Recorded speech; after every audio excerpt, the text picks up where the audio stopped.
네, 11관 우리 한번 제목 한번 읽어보겠습니다. 시작. 다행히 잘 해결하고 1, 2, 3차 여행 마무리한 후 드디어 로마 제국을 밟으니 범위는요. 사도행전 20장에서 28장까지 그리고 고린도 후서 로마서 우리가 지난 시간에 요 두 서신에 대해서 우리가 같이 공부를 했습니다. 그죠? 그러면 오늘은 옥중 서신과 목회 서신이 남았어요. 3차 우리가 선교 여행 루트를 한번 눈으로 다시 한번 쭉 살펴보면서 시작하도록 하겠습니다. 자, 앞에 보시면요.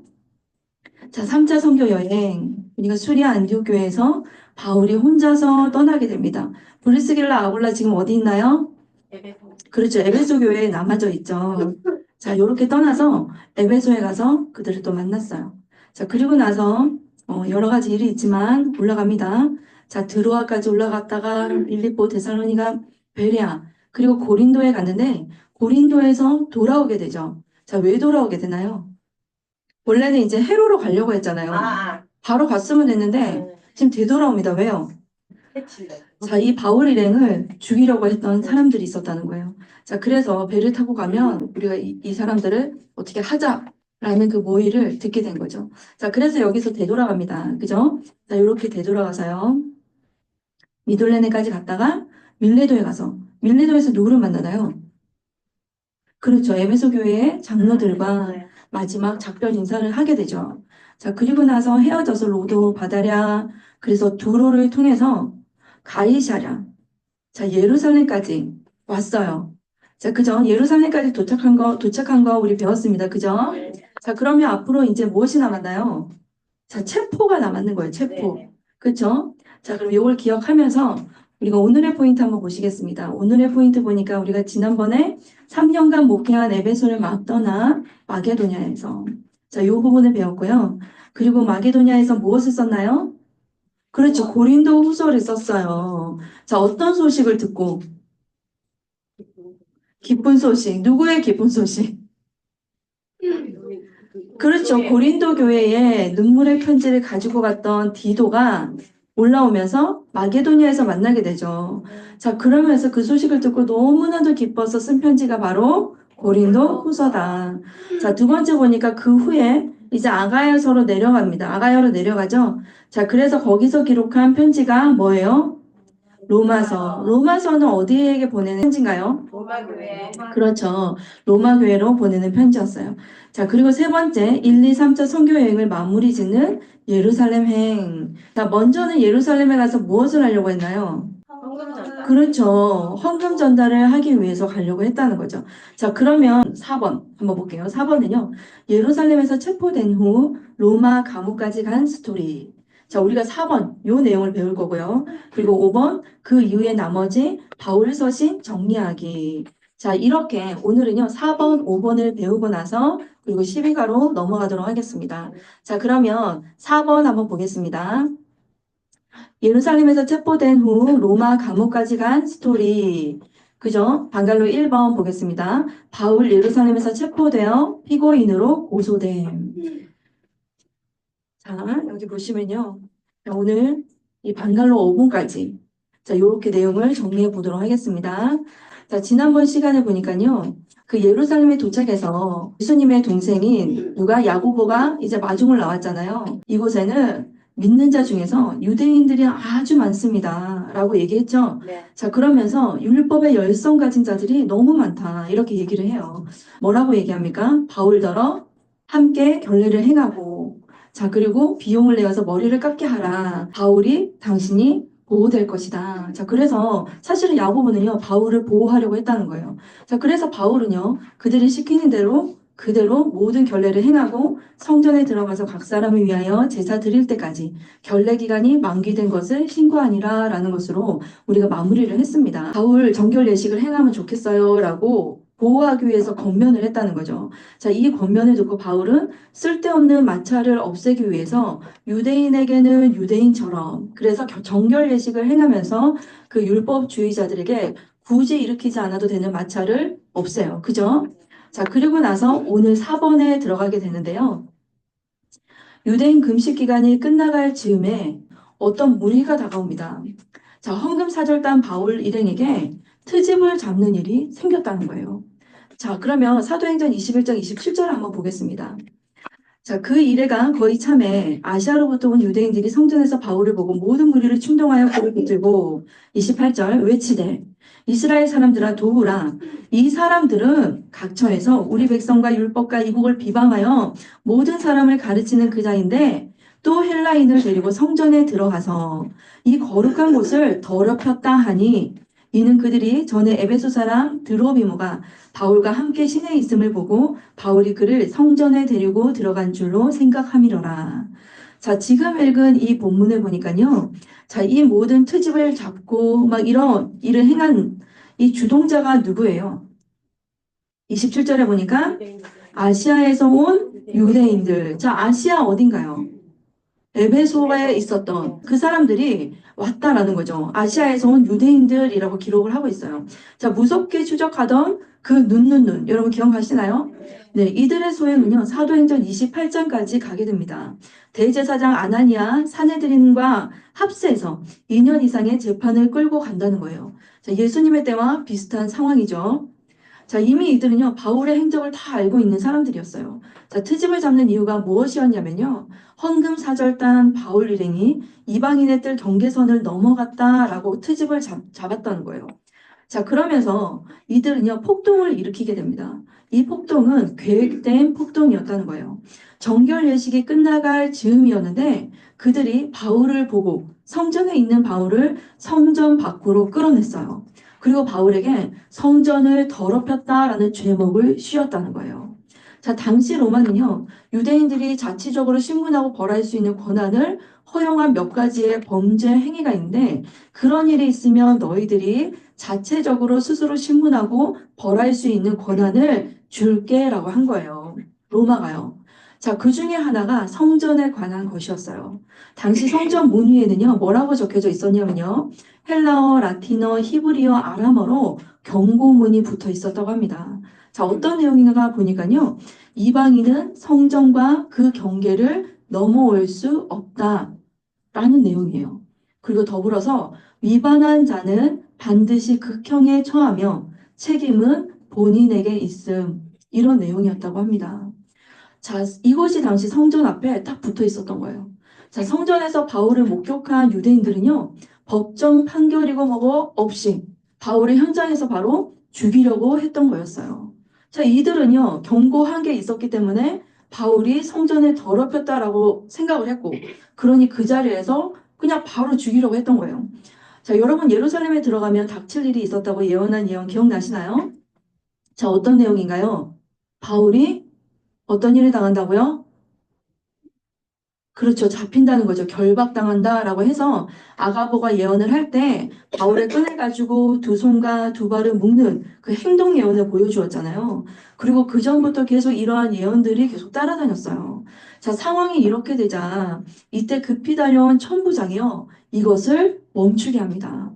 자, 32절부터 그 내용이 쭉 나오는데요. 바울은요, 순간적으로 기지를 발휘하게 돼요. 천부장에게 자신이 유대인이며 길리기아 다소 출신이라고 말하면서 기회를 얻어서 사람들 앞에서 자신을 변호하게 됩니다. 자, 로마 시민권자였기 때문에 로마법으로 우대하여서 진상 설명을 하게 한 것이었어요. 자, 이것이 바로 바울의 유명한 개인 간증이었습니다. 자, 이것이요, 22장 1절부터 기록이 되어져 있는데요. 바울의 개인 구원 간증 샘플이 여기에 나와 있어요. 그러면서 자기가 어떤 삶을 살았고 유대인 중에 유대인이고 그렇죠. 바리새인이고 사내들의 공의의 회원이었고 그렇잖아요.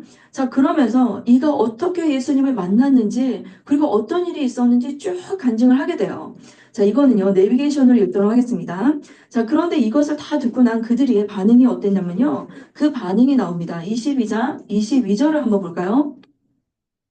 자, 이 말하는 것까지 그들이 듣다가 어떻게 했어요? 소리 질러 이르되 이러한 자는 세상에서 없애버리자 살려둘 자가 아니라 하며 이런 반응을 한 거예요. 이렇게 격한 상황을 본 천부장이 바울을 영내로 데려가라 라고 명령을 합니다. 자, 25절 가죽줄로 바울을 매니 바울이 곁에 서 있는 백부장더러 이르되 뭐라고 얘기합니까? 너희가 로마 시민된 자를 죄도 정하지 아니하고 채찍질할 수 있느냐 하니 지금 무슨 말을 한 거예요? 결박해서 데리고 가려고 하니까 바울이 옆에 있는 백부장한테 뭐라고 얘기해요? 로마 시민권자임을 알리게 된다는 거죠. 자, 그러자 어떤 일이 일어나는가? 이튿날 정식으로 바울을 고소하는 형식이 갖춰졌다는 거예요. 자, 천부장이 바울을 결박한 것이 굉장히 두려웠던 거예요. 그러니 30절에 보니까요, 막무가내로 할 수 없었어요. 그래서 사내들인 공의회가 소집이 됩니다. 자, 의회 앞에서요, 바울은 공적으로 자신을 변호하게 됩니다. 자, 이 사내들인 공의회 하면 무엇이 생각나나요? 예수님의, 그렇죠. 재판했던 바로 그 재판. 저녁에 그냥 후루룩 하고 막 지나갔던 그 재판이 생각이 나죠. 자, 예수님 시대는요, 안나스와 가야바가 여기 대제사장이었어요. 그런데 오늘 여기에 나온 대제사장은 누구예요? 그렇죠. 아나니아라는 사람이죠. 자, 즉, 이 사람들은요, 언제나 이렇게 예수님도 고발했고, 예수님을 죽이려고 했고, 지금 바울도 고발하고, 바울도 죽이려고 하고 있다는 거예요. 자, 11절에 보니까요, 변증이 끝난 그날 밤, 어떤 일이 있었나요? 바울에게. 주께서 바울 곁에 나타나십니다. 뭐라고 얘기하죠? 예루살렘에서 이렇게 나를 증언한 것 같이. 자, 지금 예수님께서 다 보고 계셨어요? 안 계셨어요? 이 모든 상황을 다 보고 바울을 인도하고 계신다는 거예요. 자, 11절에 예루살렘에서 이렇게 나를 증언한 것 같이 로마에서도 네가 증언하여야 하리라. 라고 말씀하셨어요. 자, 로마행을 계시하는 이 환상으로 바울은요, 항소해야겠다는 결심도 하게 되었을 것이라는 거죠. 자, 이날 이후에 바울은요, 죄수의 몸으로 로마에 가게 될 것이고, 자, 이런 식으로 변증할 것을 마음에 자기가 조용히 확신할 수 있었겠죠. 자, 이 로마행에 계시하는 환상을 통해서 바울은 담대함을 얻게 됩니다. 자, 박스 안에 한번 읽어보겠습니다. 다 같이 함께 읽어보겠습니다. 자, 로마 천부장, 유대 대제사장, 사내들인 공의회. 이 두 그룹은 예수님 때나 스데반 때나 동일한 정치 세력입니다. 이 두 그룹 사이에서 밀고 당기면서 벌어지는 재판 과정은 드라마틱합니다. 사도행전이 끝날 때까지 읽다 보면 바울은 얼마나 정확하게 증언을 했는지, 그렇게 증언을 하는지 통쾌합니다. 한 대목 한 대목 자세히 읽어보면 영화를 보듯이 재미있답니다. 바울은 드디어 깨닫습니다. 자기가 로마에 가겠다고 한 계획이 있었는데 죄수의 몸으로 가게 된다는 사실을 말입니다. 황제에게 항소하면 황제 앞에서도 변증할 기회를 갖게 될 것이라는 비전이 몰려온 것 같습니다. 앞으로 이렇게 변증할 기회를 가질 것을 생각하니 기뻤을지도 모릅니다. 예루살렘에 파견 나온 당시의 로마 총독 벨릭스, 베스토 총독들 앞에서 증언하는 장면을 기대하십시오. 바울이 1차 선교 여행을 할 때 국으로 총독을 개종시켜버린 경력이 있지 않습니까? 바울은 두렵지 않았을 거예요. 묶인 바 되었으나 자유하며 예수 복음을 전하는 저 노장 거인을 우리는 계속 따라가 봅시다. 자, 바울을 죽이려는 사람들의 기세가 대단합니다. 자, 다음 날 이렇게 환상을 보고 그 다음 날이 되었어요. 23장 12절에 보니까 날이 세매라고 되어져 있죠. 다음 날이라는 거죠. 자, 어떤 일이 있었냐면요. 급기야 40명의 바울 살해 결사단이 결성되었다는 정보가 바울의 생지를 통해서 흘러 들어옵니다. 자, 40명이나 결성이 되었다는 거예요.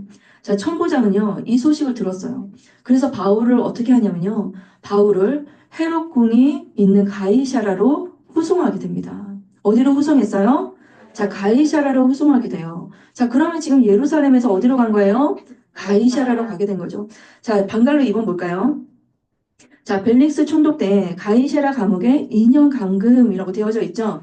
자, 이때는요, AD 58년에서 60년경 헤롯 아그리파 2세가 왕이었을 때였어요. 대헤롯이 다스리던 때처럼 모든 땅을 치리할 때였어요. 자, 대헤롯이 지나가고 나서 그 아들들, 분봉왕들이 사실은 다스렸잖아요. 분봉왕 뭐예요? 그 아들들이 구역을 나누어서 맡아서 다스리고 있었어요. 그런데 그때처럼이 아니라 이제는 헤롯 아그리파 2세가 대헤롯 때처럼 모든 땅을 다 다스릴 때다라는 것이에요. 무슨 말인지 이해되셨죠? 자, 그리고 벨렉스가 예루살렘 총독으로 재임했을 때라는 거예요. 자, 가이사라에 도착하고 닷새 후에 대제사장 아나니아가요, 장로들과 변호사를 대동하고 가이사라에 도착해서 정식으로 벨릭스 총독에게 법적으로 유효한 고소장을 내게 됩니다. 자, 고소인이 누구라고요? 지금 고소인이 누구라고요? 대제사장 아나니아 지금 얘기하는 거죠. 자, 무슨 말이냐면요. 결국에 아시아에서 온 유대인과 이 대제사장 그룹들은요, 한패였다라는 것이에요. 자, 마치 가야바가 본디오 빌라도 총독에게 예수님을 고소한 것 같은 똑같은 상황이 벌어지고 있다는 것입니다. 자, 그 일당들이요, 유대인들과 하나가 되어서 바울을 죽이려고 한 것이었어요. 자, 벨릭스가 바울을 신문하는 내용이요, 바로 이 사도행전 24장 1절로 24절에 이렇게 기록이 되어져 있는데요. 5절에 보게 되면요. 뭐라고 얘기하냐면 이들은 바울이라는 사람을 뭐라고 얘기해요? 전염병 같은 자요. 자, 또 나사렛 이단의 우두머리라고 말을 합니다. 자, 그러니 바울은요. 이런 공적인 그 공격을 받고 나서 총독 앞에 서서 말을 하죠. 뭐라고 말합니까? 나는 옳지 못한 일을 한 적이 없다. 나는 부활에 대해서만 얘기했을 뿐이다. 라고 이야기를 합니다. 자, 이들의 고소 제목은 유대인들이 성전 오염, 사회 혼란이라는 제목을 덮어 씌웠어요. 자, 이들이 이 이야기를 다 들은 벨릭스 총독은요, 바울의 그 무죄를 확신했지만, 자, 풀어주자니 어떨 것 같아요? 유대인들이 가만히 있을 것 같지가 않고, 그죠? 대제사장 그룹하고 그들이 막 주시하고 있었겠죠. 풀어줄 수가 없는 거예요. 자, 그리고 또 뇌물을 받을 흑심을 감옥에 일단 넣습니다. 사실 바울의 말씀을 듣고 두려움도 좀 느꼈거든요. 그런데 일단 뇌물을 막 받는 것을 즐겨했던 사람이었기 때문에 혹시 뇌물을 받을까? 그 마음으로 또 감옥에 일단 넣게 돼요. 뭐 이러지도 저러지도 못하니까 일단 넣습니다. 자, 이렇게 들어간 가이사랴 감옥에서 그냥 어떻게 시간이 얼마나 흘러갔어요? 그렇죠. 2년이나 흘러갔다는 거예요. 자, 그 말씀이 24장 27절에 나옵니다. 자, 뭐라고 나오나요? 이태가 지난 후. 자, 이태가 무슨 말이에요? 즉, 2년이 지난 후라는 말이죠. 자, 부르기오 베스도가 벨릭스의 소임을 이어받으니 라고 나옵니다. 벨릭스가 유대인의 마음을 얻고자 하여 바울을 구류하여 두니라. 자, 2년이 지났어요. 로마의 총독이요. 벨릭스에서 베스도로 바뀌게 됩니다. 자, 벨릭스는요. 로마의 출도 명령을 받고 불려가게 돼요. 로마로. 자, 그래서 새로운 총독 베스도 총독이 새로 부임하게 되었다는 거죠. 자, 반갈로서 한번 보겠습니다. 베스도 총독 때 아그리파 2세 때죠. 자, 바울이 황제의 항소. 자, 황제에게 항소했다는 거죠. 자, 죄수의 몸으로 로마행 결정. 자, 새로운 총독이 베스도가 부임을 하게 됩니다. 자, 요세푸스라는 그 역사 기록에 의하면요. 이때 대제사장은요. 파피의 아들 이스마엘이었다고 기록되어져 있어요. 자, 조금 전에는 누구였어요? 네, 아나니아였죠? 그런데 조금 시간이 지나고요. 누가 대제사장이라고요? 이스마엘이라는 사람이라는 거예요. 자, 2년이 지나 대제사장까지 바뀌어도요, 일당들의 관심은 여전히 어디에요? 바울 사건에 있었다는 거죠. 자, 베스더가 부임해서 3일 후에 예루살렘으로 올라갔는데요. 이들이 바울을 또다시 고소하게 된 거예요. 집요하죠? 자, 그러니 이제 그 일이 그냥 그들의 인수인계가 된 거예요. 그들은 바울을 예루살렘으로 옮겨달라고 요구를 했어요. 자, 여전히 바울을 죽이려는 시도를 그들은 멈추지 않았다는 거예요. 2년을 감옥에 있다가 나왔는데도 여전히 바울을 품고 있었던 거예요. 이제 예루살렘으로 바울을 옮겨주십시오. 라고 하면서 다시 고소를 하게 됐어요. 자, 여전히 바울을 죽이려고 했는데 왜 그랬냐 했더니요. 길에 매복하고 있다가 옮길 때 죽이려고 했다는 거예요. 자, 다행히요. 베스도의 그 신중한 판단으로 암살 계획이 무산이 됩니다. 자, 다시 가이사랴로 내려온 베스도가요. 바울을 재판 자리로 불러서요. 예루살렘으로 이송시켜 신문할 것을 제안을 하게 돼요. 자, 25장 9절에 볼까요? 베스도가 유대인의 마음을 얻고자 하여 바울더러 묻되 네가 예루살렘에 올라가서 이 사건에 대하여 내 앞에서 신문을 받으려느냐? 라고 제안을 하죠. 그러나 바울은 이 제안을 거절하게 돼요. 적극적으로 대처를 하게 됩니다. 자, 그리고 로마 황제 가이사 앞에서 재판을 받겠다고 요구를 합니다. 아마 지난밤 주님께서 나타나서 네가 로마에서도 나를 증거하게 되리라 라는 이 말에 바울은 확신을 얻은 것 같아요. 그래서 담대히 나는 황제 앞에서 재판을 받겠다라고 합니다. 베스도는요, 이 말을 들었을 때 조금 당혹스러웠어요. 왜냐하면요, 사실 바울의 송사 이유가 너무나도 약했기 때문에 황제 앞에 올릴 조서 내용이 별로 없었던 거예요. 그러니까 제가 로마 황제 앞에 가서 신문을 받겠어요 했을 때 이제 순간 너무 당혹스러웠던 거죠. 자, 내가 뭐라고 해가지고 이거를 황제한테 올릴까? 이런 생각이 든 거죠. 자, 10절에 한번 확인해 볼까요? 25장 10절. 바울이 이르되 내가 가이사의 재판자리 앞에 섰으니 마땅히 거기서 신문을 받을 것이라. 당신도 잘 아시는 바와 같이 무엇을 잘하는 거예요? 내가 유대인들에게 불의를 행한 일이 없나이다. 이거 당신도 알지 않습니까? 지금 그 얘기를 하는 거예요. 11절. 만일 내가 불의를 행하여 무슨 죽을 죄를 지었으면 죽기를 사용하지 아니할 것이나 만일 이 사람들이 나를 고발하는 것이 다 사실이 아니면 아무도 나를 그들에게 내어줄 수 없나이다. 내가 가이사께 상소하노라 한대. 자, 당신도 알지 않습니까? 라고 얘기할 정도로 지금 그런 상황이에요. 그러던 중에 자, 이런 중에 베스토 총독의 임직을 축하하기 위해서 헤롯 아그리파 2세 부부가 가이사랴를 방문하게 되어요. 자, 25장 13절에 보니까 그 말씀이 나옵니다. 수일 후에 아그리파 왕과 버니게가 베스토에게 문안하러 가이사랴에 와서 자, 헤롯 아그리파 2세는 누구입니까? 여러분 신약 일과를 한번 생각해 보셔야 돼요. 헤롯 아그리파 2세는 누구인가? 자, 예수님 시대 때 대헤롯 그리고 그 아들 헤롯들 분봉왕들이 있었죠. 지금 이때는 유대 주변 지역을 헤롯 아그리파 2세가 다 다스리고 있었는데요. 이 전의 왕이 누구였냐면 헤롯 아그리파 1세였어요. 그가 누구였나? 1세는요. 사도 요한 형제인 야고보를 참수한 사람. 그리고 나서 충에 먹혀서 죽은 사람이 바로 헤롯 아그리파 1세였어요. 자, 그 이후에 나오는 헤롯 왕이요. 바로 지금 있는 이 아그리파 2세인 거예요. 이 사람은 언제부터 등장을 하냐면요. 사도행전 12장 이후로부터 헤롯 아그리파 2세가 등장을 합니다. 그가 사도 요한 때까지 가다가 이제는 사라진다고 했죠. 헤롯 가문이 사라져요. 그죠? 자, 이 아그리파 2세가 총독이 바뀌었다고 하니까 이제 축하 인사차 이렇게 왔다는 거예요. 이해되셨죠?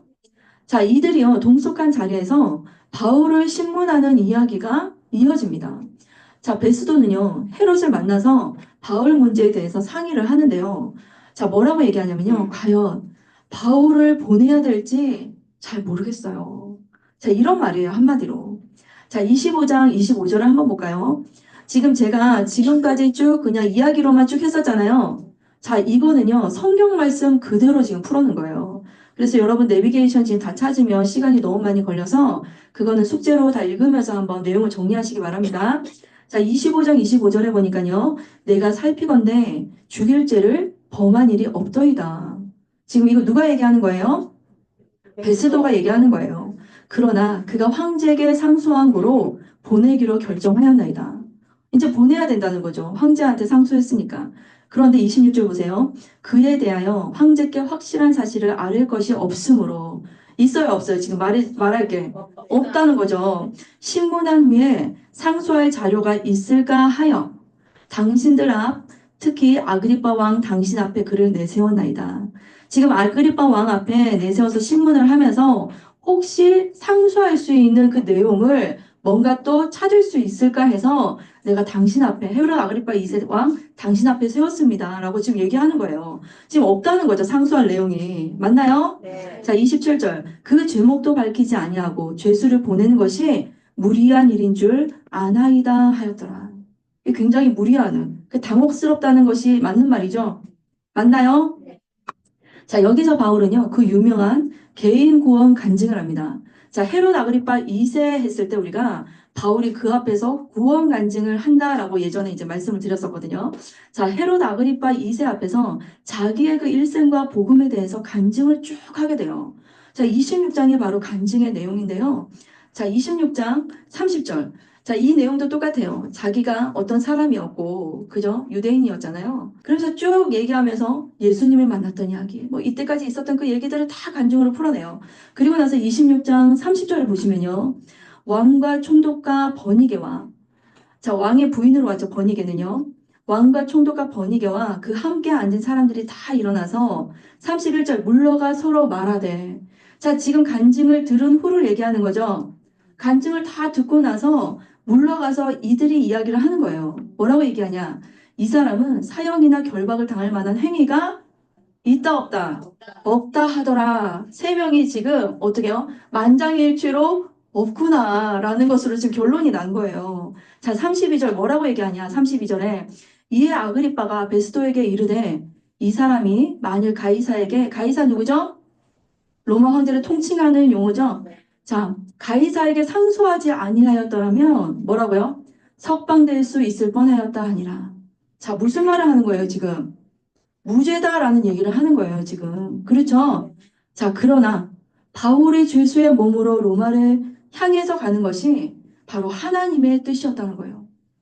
자, 무죄였는데 불구하고 이것이 그대로 진행이 돼요. 자, 반가로 4번 넘어가 볼게요. 자, 바울은 드디어 배를 타고 로마로 이동하게 됩니다. 자, 풍랑이 일어나 바다에서 고생함. 자, 이 설교 굉장히 많이 들었을 거예요. 자, 이 일 이후에 바울은 드디어 이탈리아 로마로 가게 됩니다. 자, 바울이 그토록 얘기했던 로마행이지요.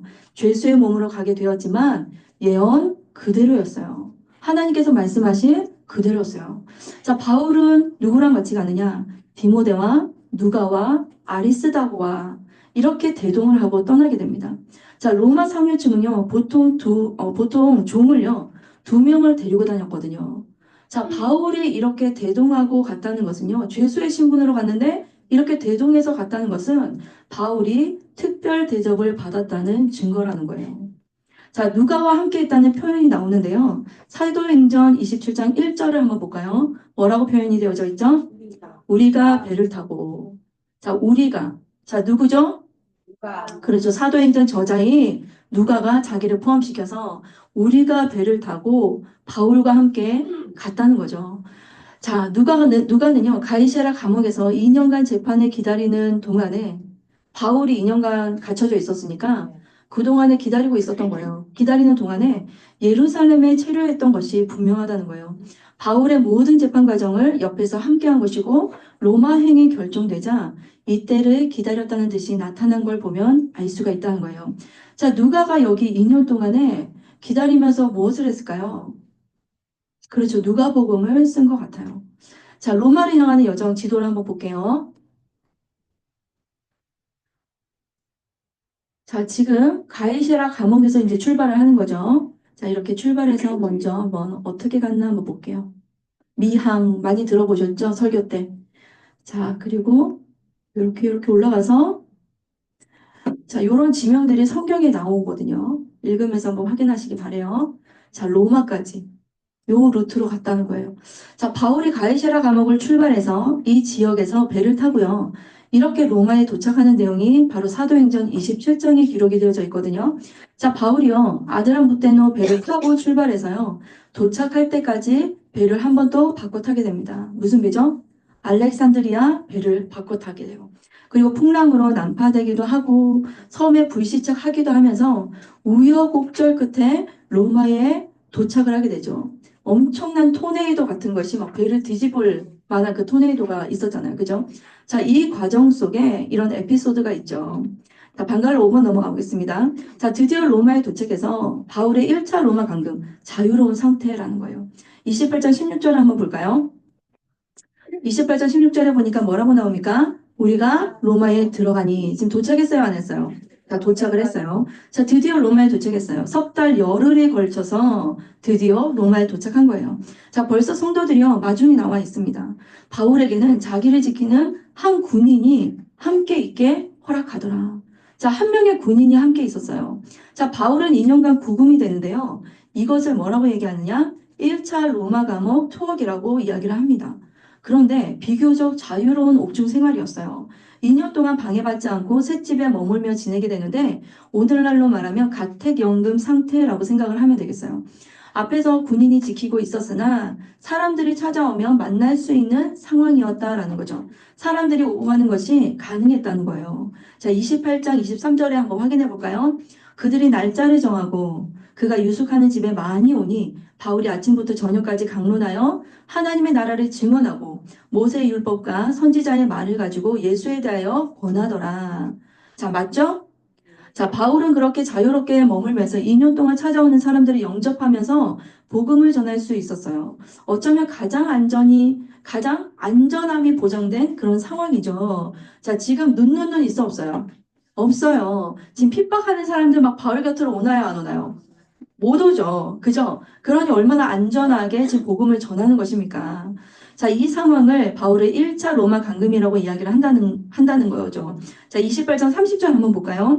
바울이 온 이틀을 자기 셋집에 머물면서 자기에게 오는 사람을 다 영접하고, 자, 이틀을 한 거 보니까 얼마 동안 있었는 거예요? 2년 있었다라는 거죠. 자, 31절. 하나님의 나라를 전파하며 주 예수 그리스도에게 관한 모든 것을 담대하게 거침없이 가르치더라. 자, 사도행전은 이렇게 사도 바울의 로마 1차 감금을 알리면서 막을 내립니다. 끝이 나요, 그냥. 자, 우리는요, 사도행전과 서신서를 지금 연결시키면서 여기까지 왔어요. 자, 그리고 연결시키겠다 하고 지금 여기까지 왔어요. 그런데 서신서가 아직 남았다는 거예요. 사도행전이 끝이 났는데, 편지는 사도행전에서 6통밖에 못 썼다라는 거예요. 자, 6통은 뭔가요? 6통은 뭐예요, 여러분? 그렇죠. 맞습니다. 자, 지난번에 배웠죠? 우리가 고린도에서 쓴 데살로니가 전후서, 그리고 갈라디아서, 그리고 에베소에서 쓴 뭐예요? 3차 때 쓴 고린도전서, 그리고 마게도냐에서 쓴 고린도후서, 그리고 아가야 고린도로 내려가서 쓴 로마서. 자, 이렇게요. 총 13권 중에 6권이라는 거예요. 자, 지금까지 6권만 쓴 거예요. 자, 사도행전 스토리에 6통만 쓰고 감옥에서 지금 끝이 났는데, 나머지 7권은 지금 어디서 썼길래 바울 서신을 13권이라고 이야기를 하는 걸까요? 자, 남은 서신은 지금 어떤 서신이 나가는 거예요? 이름하여 옥중서신, 또 목회서신. 자, 옥중서신 4권하고 목회서신 3권이 남았다는 거예요. 자, 사도행전 28장에 바울은 지금 어디에 있는가요? 어디에 있나요? 로마의 어떤 상태죠? 감금 상태, 옥중 상태라는 거예요. 자, 그러면 이 감금 상태에서 지금 어떤 책이 나오는 거예요? 옥중서신 4권이 나온다는 거예요. 자, 이해되셨죠? 네. 자, 그 4권이 어떤 책이죠? 골로새서, 빌레몬서, 에베소서, 빌립보서라는 거예요. 이 4통의 편지가 사도행전 28장의 1차 로마 감금 상태에서 쓴 옥중서신이다라는 거예요. 자, 그러면 나머지 3권이 남게 됩니다. 자, 이 3통의 편지는 이후에 목회를 하고 있는 후배들에게 쓴 목회서신이라고 하는 어떤 책이에요? 디모데전서, 디도서, 디모데후서라는 거예요. 자, 이 편지 3통은 1차 로마 감옥 수감 이후에 잠시 여행을 할 때가 있었어요. 소위 4차 선교 여행이라고 부르는데 그때 썼다는 거예요. 자, 우리가 이렇게 7권의 편지를 간단히 정리하고 이제 10일간을 마치겠습니다. 자, 10일간을 마무리하겠는데요. 자, 5번 넘어가 볼까요? 자, 여러분 지금 서신서가 어디에 들어가는지 정리가 되셨죠? 네. 자, 5번 보실게요. 그 이후에 나머지 바울 서신 정리하기라고 되어져 있습니다. 자, 방갈로 1번, 2번으로 정리하겠는데요. 자, 이 지점에서 나머지 바울 서신서를 끼워 넣는다라는 거죠. 로마 1차 감옥 수감 중에 쓴 옥중 서신과 그리고 2년 이후에 그죠? 기록되는 나머지 서신서 3권, 목회 서신 이래서 총 7권. 그럼 지금까지 총 몇 권을 정리한 거예요? 바울 서신 13권이 다 정리되는 셈이다라는 거죠. 자, 그러면 방갈로 1번 들어가 보겠습니다. 옥중 서신 4권 정리. 자, 다 같이 함께 읽어보겠습니다. 한번 제가 읽을게요. 자, 바울은 셋집에 유하면서 2년 동안 찾아오는 사람들을 영접하며 복음을 전할 수 있었습니다. 아직 미결수로 있으면서 그의 소원대로 로마에서 복음을 전하게 된 것이죠. 그가 그토록 가고 싶었던 로마를 이런 방법으로 오게 된 것이 특별합니다. 전천후 적응력, 복음을 깨닫는 사람이 누리는 자유에서 오는 힘인 것 같습니다. 이렇게 감옥에 있는 동안 노예였다가 도망 나온 오네시모도 만나고 골로새 교회 지도자인 에바브라도 찾아온 거예요. 그런데 마침 오네시모의 주인 빌레몬은 바울이 아는 사람이네요. 그래서 그를 용서해주고 받아들여 달라는 편지를 쓰면서 옥중서신이 시작된답니다. 자, 여기 옥중서신을 다 읽어보면 현재 사도행전 28장 가택연금 상황에 같이 있는 사람들 참 많네요. 디모데, 누가, 아리스다고, 에바브라, 오네시모, 바나바, 생질, 마가, 데마, 아시아로 보내는 세 통을 읽다 보면 동일한 점들을 발견할 거예요. 빌레몬에게 편지를 쓰면서 그가 다니던 교회, 골로새에 한 통 더 보낸 골로새서, 또 그리로 가는 길에 있는 에베소 교회에서도 한 통 보낸 것으로 보입니다. 두 기구가 동행합니다. 자, 너무 많은 정보가 지금 들어있죠? 네. 자, 외울 수 있겠죠? 자, 이런 간단한 것은 조금 외워놓으면, 그죠? 우리가 딱 편지 볼 때마다 기본적인 정보가 탁 떠오르면서 이 루트가 딱 생각이 나겠죠. 자, 그러면요, 무슨 내용인지 한번 간략하게 정리를 해볼게요. 양갈로 1번 보시면 골로새서 나옵니다.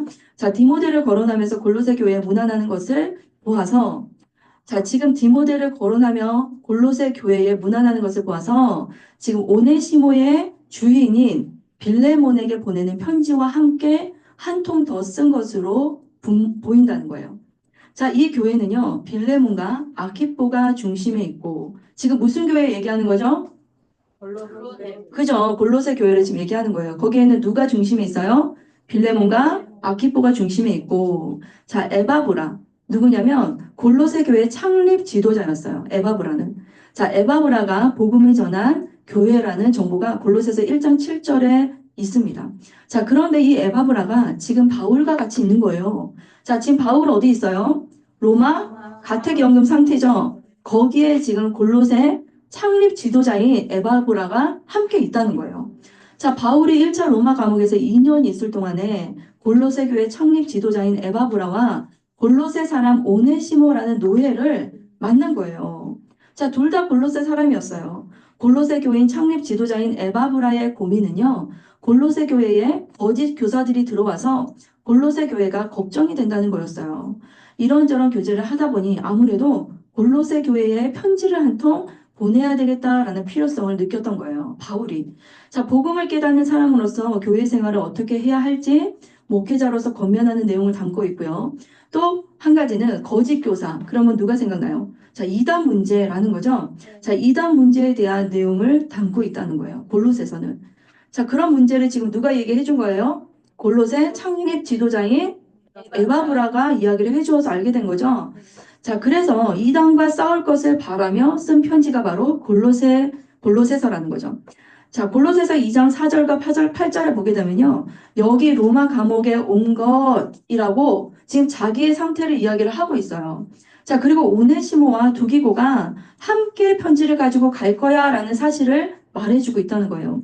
자, 이 편지를 쓸 때 4장 18절 보니까요. 여전히 감옥에 있다고 말하면서 이때 함께 있던 사람들 역시 빌레몬서와 대동소이하다는 거예요.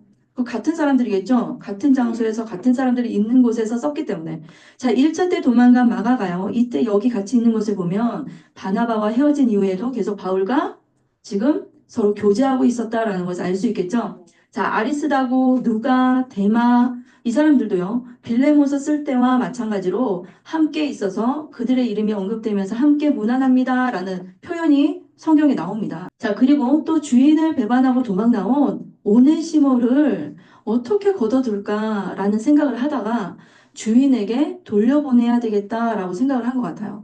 자, 마침 빌레몬이요. 골로새 사람인데 지금 골로새 교회의 그 리더는 누구라고요? 빌레몬과 아키포라고 얘기를 했잖아요. 조금 전에. 네, 기억나시죠? 네, 그래서 빌레몬이요. 골로새 사람인데다가 바울이 잘 아는 또 동역자였던 거예요.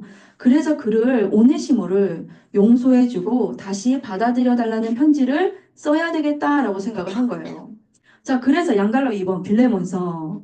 자, 도망간 노예 오네시모를 받아주고 용서하라는 목적으로 쓴 편지라는 거죠. 자, 빌레몬의 노예가 도망와서 바울과 함께 있는데 바울은 지금 이 노예, 빌레몬의 노예 오네시모를 뭐라고 표현하냐면요. 빌레몬서에 보게 되면요. 갇힌 중에 누구를 얘기하는 거죠? 자기 자신을 얘기하는 거죠. 갇힌 중에 낳은 나의 영적인 아들이다라는 표현이 나와요. 오네시모를 그렇게 표현을 한 거예요. 그러면서 또 뭐라고 표현하냐면 오네시모를 나의 신복이다라고 표현을 하면서 편지를 보내는 거예요. 자, 그러니 오네시모를 사랑받는 형제로 대해주어라라는 것이었어요. 지금 이거 누구한테 보내는 거였어요? 오네시모 주인인 빌레몬한테 보내는 편지였거든요. 자, 그런데 노예를 갖다가 어떻게 대해주라고요? 사랑받는 형제로 대해주어라 라고 지금 얘기를 하는 거예요. 자, 노예를 형제로 대하라는 것인데 그 당시 사회에서 그 당시 시각으로 볼 때 이게 보통 문제가 아니라는 거예요. 이게 쉽게 나의 형제여 할 수 없는 문제라는 거예요. 그냥 노예였기 때문에. 자, 무슨 말인지 이해되셨죠? 사람에게 보내는 편지, 개인에게 보내는 편지가 바로 빌레몬서다라는 거예요. 자, 아마 골로새 교회 지도자인 에바브라, 골로새 교회 창립 지도자라고 말씀드렸죠? 자, 에바브라 때문에 빌레몬의 노예 오네시모를 알게 된 것이 아닌가라고 추측을 합니다. 자, 이 편지를 보낼 때 두기고가 전달할 자로 동행을 합니다. 이것이 다 성경마다 지금 기록이 되어져 있죠. 자, 지금요, 에바브라는 골로새 교회 창립 지도자였고요. 지금 빌레몬은 현재 골로새 교회 리더였어요. 아키포와 함께. 자, 그리고 빌레몬의 노예가 누구예요? 지금 얘기했던 오네시모죠. 아키포는 그러면 빌레몬도 알고 오네시모도 당연히 알겠죠. 자, 무슨 말인지 이해되셨죠? 자, 그럼 빌레몬서는 교회로 보낸 거예요? 어디로 보낸 거예요?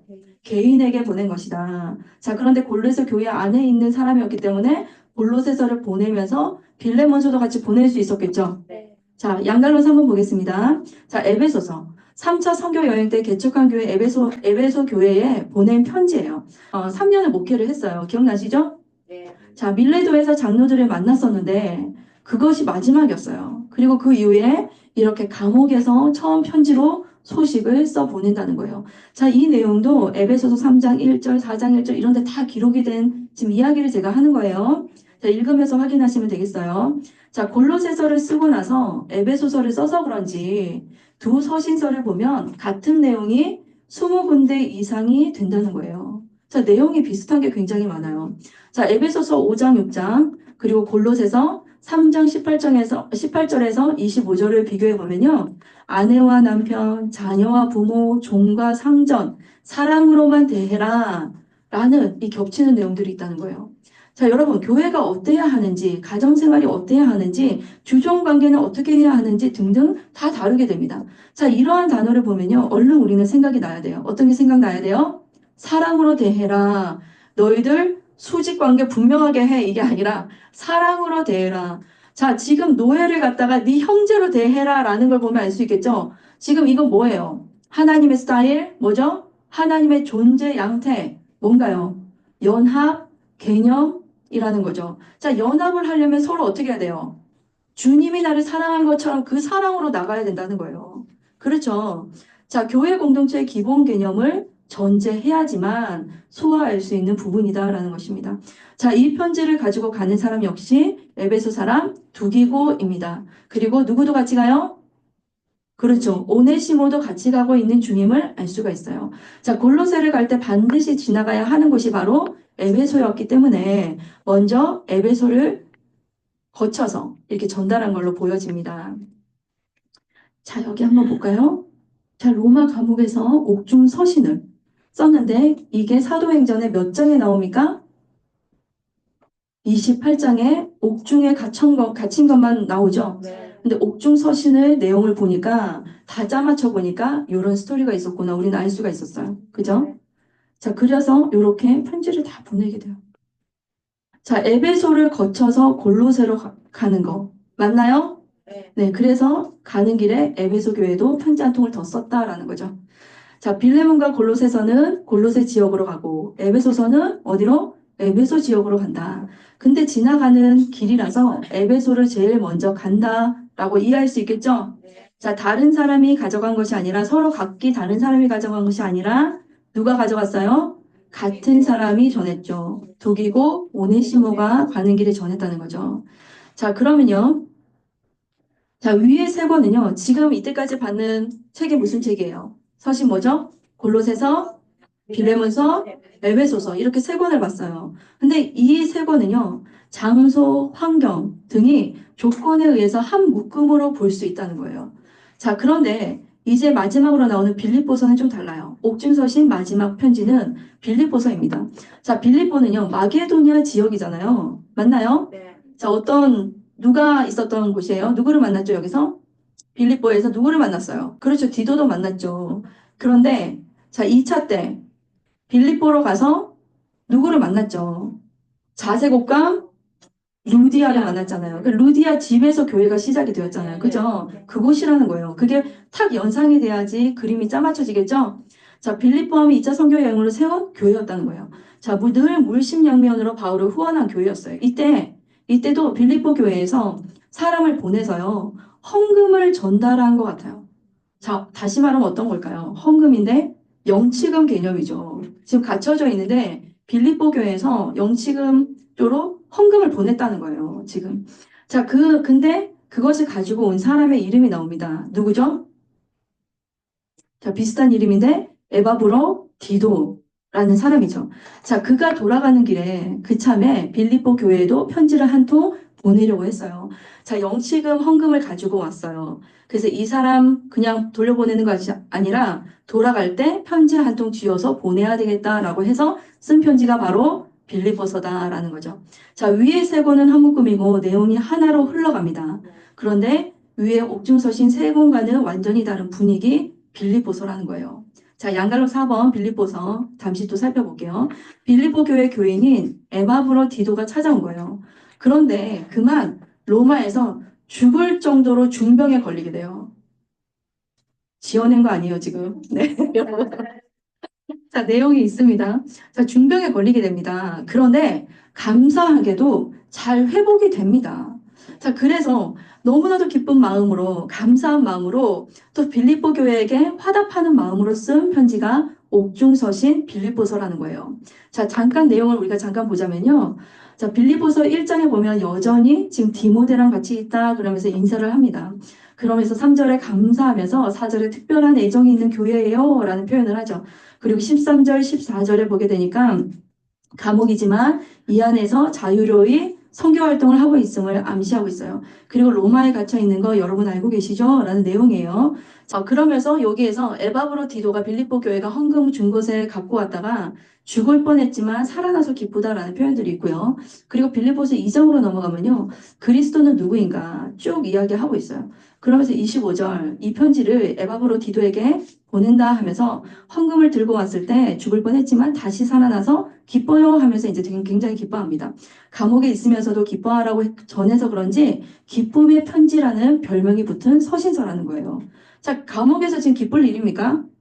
근데 너무너무 기뻐하고 너무너무 감사하고 막 이런 상태인 거예요. 그리고 빌립보 교회를 생각하니 너무나도 기쁘고 이렇게 또 챙겨주고 여기에 있는데 여기도 찾아와 주니 너무나도 기쁘고 여러 가지 또 너무 기쁜 거예요. 에바브라 디도가 죽을 뻔했는데 살아나서 또 너무 기쁘고 자, 기쁨의 편지다. 4장 15절에 보면 제가 빌립보 교회 떠나 사역할 때 후원한 교회는 당신들 교회밖에 없었어요. 라고 하면서 이제 이야기를 해요. 그러면서 19절 보니까 에바브로 디도를 통해 보내진 헌금 감사합니다. 라는 내용도 있습니다. 자, 바울이요. 2년 동안 뭘 했는지 속속들이 알 수는 없지만 이 네 통의 편지를 통해서 우리는 바울이 어떻게 지냈는지 그래도 짐작해서 알아볼 수가 있다는 거예요. 우리가 이 네 통의 옥중 서신으로 사도행전 이후의 일들을 이렇게 살펴보았습니다. 자, 이제 남은 세 권의 편지를 한번 살펴보겠는데요. 자, 앞에 한번 표를 한번 보겠습니다. 자, 지금 1차 로마 감옥에서 지금 옥중서신 4권 이렇게 썼다라는 거 알 수 있겠죠? 네. 자, 이때는 사도행전 몇 장? 28장에서 일어난 일이다라는 거죠. 자, 이렇게 기억하시면 되겠어요. 자, 반갈로 2번 넘어갈게요. 목회서신 3권 정리되어져 있어요. 디모데전서, 디도서, 이거는 AD 62년에서 66년, 그리고 디모데 후서 66년에서 67년 이렇게 되어져 있죠. 자, 박스 안에 글 보겠습니다. 자, 우리는 바울과 함께 로마 감옥에 있었죠. 꼭 2년 동안 구금되어 있었어요. 셋집에 유하면서 자유롭게 로마의 복음을 전한 모습을 보았습니다. 감옥에서 쓴 편지인데도 오히려 편안한 듯한 느낌을 받았죠. 고린도 후서나 갈라디아서가 투쟁적인 것에 비하면 말입니다. 2년이 되자 이후 다시 자유로운 몸으로 활동을 재개한답니다. 이때를 소위 4차 선교 여행이라고 부르기도 하는데 이때 기록한 서신서를 뭐라고 한다고요? 목회서신이라고 합니다. 자, 디모데와 디도에게 교회를 맡겨놓고 목회를 이렇게 해라 하고 목회 훈련을 시키고 계시네요.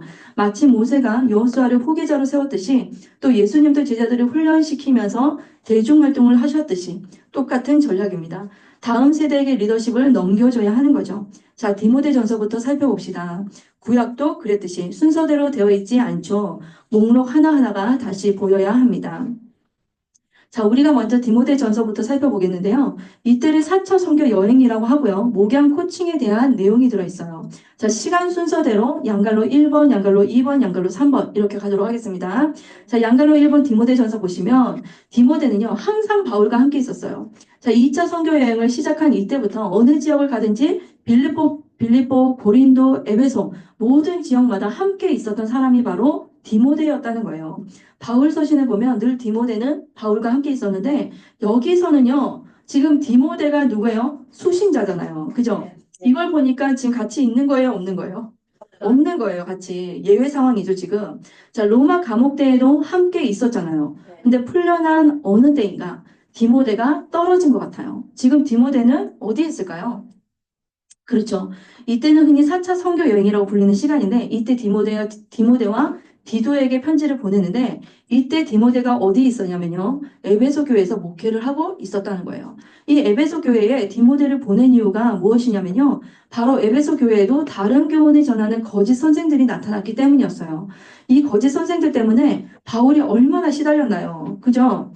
그러면서 잘 처리해라. 그리고 예배의 모범, 목회자로서의 그 품위, 그리고 임무 등 또 목회에 필요한 내용을 찬찬히 가르치고 있습니다. 자, 이해되셨죠? 자, 요거는 내비게이션을 읽을게요. 양갈로 2번. 디도서. 자, 두 번째 편지예요. 디도 하면 뭐가 생각나죠? 예루살렘 총회 때 바울과 함께 있었고, 그 이후에 에베소 교회 목회 때 눈물로 쓴 편지 전달과 또 고린도 후서를 전달하고 고린도 교회 문제를 잘 해결하기 위해서 부지런히 도왔던 디도였어요. 자, 지금 디도는 바로 어디에 있냐? 여기 그레데 섬에서 목회를 하고 있다는 거예요. 자, 그레데 교회 보이나요? 자, 디도는 언제 그레도로 갔는가 했을 때 바울이 1차 로마 감옥에서 나와서 자유로워졌을 때 언젠가 그레데에 갔었고 그때 거기에다가 디도를 남겨놓은 것으로 보여져요. 이것이 디도서 3장 12절, 디모데후서 4장 12절에서 발견이 되는데요. 자, 디도서는 디모데전서와 마찬가지로 제자들에게 목회를 이렇게 하면 좋겠다라고 권면하는 내용들이 이 두 목회 서신서의 내용인데요. 특별히 디도서는 목회의 가장 기본인 또 기도를 또 강조하고 있다는 거예요. 여러분, 디모데전서는 지금 에베소 교회에서 목회하는 디모데에게, 자, 디도서는 어디죠? 그레데 교회에서 목회하는 디도에게, 자, 감옥에서가 아닌 1차 감옥 생활 후에 여행 중에 쓴 편지다라는 거죠. 자, 되겠나요? 자, 그럼 165페이지. 양달로서 한번 디모데 후서 보겠습니다. 자, 디모데 전서 이어서 디모데 후서를 바라보는 것이 아니라 왜 세 번째로 보는가라는 것이 중요하거든요. 우리가 시기를 생각해 봐야 된다는 거예요. 디모데 후서는 바울이 자유롭게 다니다가 어느 순간 다시 로마 감옥에 갇히게 됩니다. 그때 쓴 편지가 바로 바울의 마지막 편지인 디모데 후서라는 거예요. 언제 어떻게 어떤 이유인지 정확히 알 수는 없지만요. 바울의 순교한 때가 AD 67년에서 68년으로 보고 있거든요. 자, 그렇게 알려져 있는데 이때 로마의 황제는 누구 황제였을까요? 바로 네로 황제였다는 거예요. 자, 이 네로 황제의 핍박과 연루되어 있음이 분명해 보인다는 거죠. 자, 이때 로마 감옥에서 쓴 편지가 디모데 후서인데 이때를 제2차 로마 감옥 감금이라고 하는 거예요. 두 번 로마에 감금되었거든요. 1차는 조금 전이었고 2차는 지금이라는 거예요. 자, 학자들은요. 이때 1차 감금 때와는 아주 다른 상황이라고 이야기를 하고 있어요. 1차 때 가택연금 같은 곳이었잖아요. 그리고 사람도 만날 수 있었는데요. 그런데 2차 때는 진짜 감옥이었어요. 자, 어떤 감옥이었냐? 마메르틴 감옥이라는 곳이었어요. 자, 이곳은 어떤 곳이냐? 악명 높은 곳이었는데 전염병균이 가득하고 악취가 나는 사형수들의 마지막 가는 감옥이었다는 거예요. 자, 그래서 이곳에 있으면서 왜 그토록 디모데를 찾는가 했더니 자, 1차 선교 여행 때 루스드에서 만난 이후에 계속 그림자처럼 따라다녔던 아들 같은 디모데를 한 번 더 보고 죽고 싶었던 거예요. 바울은 자기의 죽음을 예견하고 있었어요. 디모데후서 4장 6절과 8절에 보면 그래요. 그리고 디모데후서 1장 2절에 보면 사랑하는 아들 디모데야 보고 싶구나 라고 시작이 돼요. 자, 그리고 그 유명한 나는 선한 싸움을 싸우고 나의 달려갈 길을 마치고 믿음을 지켰으니 라는 고백을 하잖아요. 사실 저는요 이 고백이 그냥 맞아라고 은혜로 다가올 때도 있었고 그냥 글자 그대로만 그냥 다가올 때도 있었고 그랬어요. 그런데 여러분 영화 사도 바울이라는 그 영화 보신 적 있나요? 그 한번 보시면 너무 좋을 것 같아요. 그러면 이 모든 상황이 그냥 눈으로 확 이렇게 입체적으로 확 보이거든요. 이 문구가 지나가는 장면이 있었어요. 근데 그 장면이 어땠냐면 마지막에 바울이요. 이제 사형을 당해서 죽잖아요. 목을 갖다가 이 정말 칼이 내리치는 그곳에 목을 탁 올려놔요. 그러면서 이 고백이 쫙 흘러가거든요. 근데 그 사람이 그 연기를 하는 사도 바울 연기하는 그 사람의 얼굴이 어땠냐면 너무 두려워, 무서워, 끝까지 해야지 이게 아니라 내가 선한 싸움을 싸우고 나의 달려갈 길을 마치고 믿음을 지켰다라는 안도감이 보였다는 거예요. 얼굴에서. 내가 정말 여기까지 잘 지켜왔다. 그거에 대한 기쁨과 안도감이 얼굴에 있었어요. 저는 그 장면을 보고 너무나 이 말씀이 완전히 다르게 확 와닿았었거든요. 자, 자신의 인생의 끝을 마무리하는 이런 말들이 기록이 되어져 있는 걸 보면 그 사도 바울은요, 아, 내가 여기서 마치겠구나라는 것을 예견하고 있었다는 거죠. 자, 사사로운 부탁들을 기록하고 있어요. 너무나도 이 지내기 괴로운 그런 환경이었기 때문에 그죠? 겉옷을 갖다 달라. 그러면서 또 두루마리 책을 갖다 달라. 성경책인 것 같아요. 그러면서 이야기를 하는 장면들이 나오죠. 자, 중요한 것은 그의 끝은 마치 사도 요한이 성경 전체를 마무리하는 요한계시록을 쓰면서 성경론으로 마침표를 찍었듯이 요한계시록 22장 18절 19절에도 이제 성경으로 마침표를 찍거든요. 자, 그것처럼 바울도 디모데후서 3장 15절에서 17절 성경론으로 끝을 맺는 것이 참 예사롭지가 않습니다. 자, 성경은 하나님의 감동으로 된 것으로 1.1획도 가감하지 마라. 자, 이런 이야기를 했잖아요. 자, 여러분 이거는 내비게이션을 자세히 읽으면서 공부하시면 이제 어느 정도 전체 흐름이 다 이해가 되겠죠? 네. 자, 그러면 디모데후서는 어디서 썼다? 그렇죠. 2차 로마 감옥에서 굉장히 생활하기 어려운 그 감옥에서 썼다라는 것을 알 수 있죠. 자, 에베소 교회에 목회하는 디모데에게 쓴 마지막 편지였다는 거예요. 자, 그러면 여기서 표를 한번 보시고 가겠습니다. 자, 4차 선교, 소위 4차 선교 여행이라고 했던 자유로운 그 잠깐의 시간에 디모데 전서, 디도서, 그리고 2차 로마 감옥에서 디모데 후서를 마지막으로 이제 바울은 죽게 됩니다. 자, 마무리하고 마치겠습니다. 11과를. 자, 바울 3층 천을 오르내리며 영원한 하나님의 나라를 보았던 바울. 그는 회당장이든 철학자이든 천부장이든 총독이든 대제사장이든 헤롯 아그리빠 왕이든 로마 황제든 두려워하지 않고 예수님의 죽으심과 부활하심의 굿 뉴스를 전했던 용기 있는 자유인이었습니다. 채찍에 맞고 돌에 맞고 헐벗고 굶주리고 욕먹고 쫓겨다니고 감옥에 갇히면서도 예수님을 전했더랬습니다.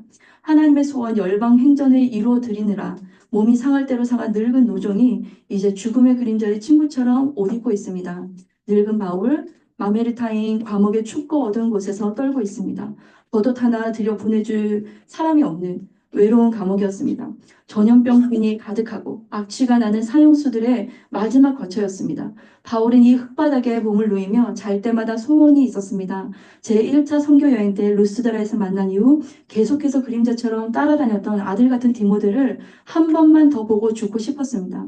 육정은 어쩔 수 없었습니다. 겨울이 되어 여인이 곤란해지기 전 어서 속히 한 번만 더 와주면 좋겠다라고 생각했습니다. 그러나 그는 조금도 절망의 빛이 없었습니다. 이제 후로는 의로운 재판장에 의의 면류관이 씌워주실 것이라는 확신이 있습니다. 자신뿐만 아니라 예수님이 나타나기를 기다리는 모든 사람에게도 주실 것이라고 합니다. 최후 심판을 고대하면서 바울은 형장의 이슬로 사라집니다. 이런 일생을 살아낸 바울이 있는 곳을 예비하러 주님께서 올라가셨습니다. 그러니 예수께서 신원의 날에 심판주로 나타나서 가부간 판단해 주셔야 공평한 것 아니겠습니까? 자, 이제는 우리가 그의 나라 군사가 되어서 우리가 사도행전 29장을 써야 되겠죠? 자, 여기까지입니다. 잠깐 쉬면서 진주를 한번 써보도록 하겠습니다. 자, 12과 제목 한번 읽어보겠습니다. 시작. 열방 대부는 죽어 죽인 당하신 어린 양은 영원히 불신하시리라. 하나님은 왕이시다. 12가 범위는요, 공동서신과 요한계시록 읽기입니다. 우리가 오늘은 이제 11과 이 3차 선교 여행을 이어서 계속 공부했었는데요. 자, 12가 범위는 이제 공동서신과 요한계시록 읽기라는 거예요. 자, 공동서신은 8권 무엇이나요? 야곱, 유다서, 베드로전서, 요한일서. 그렇죠.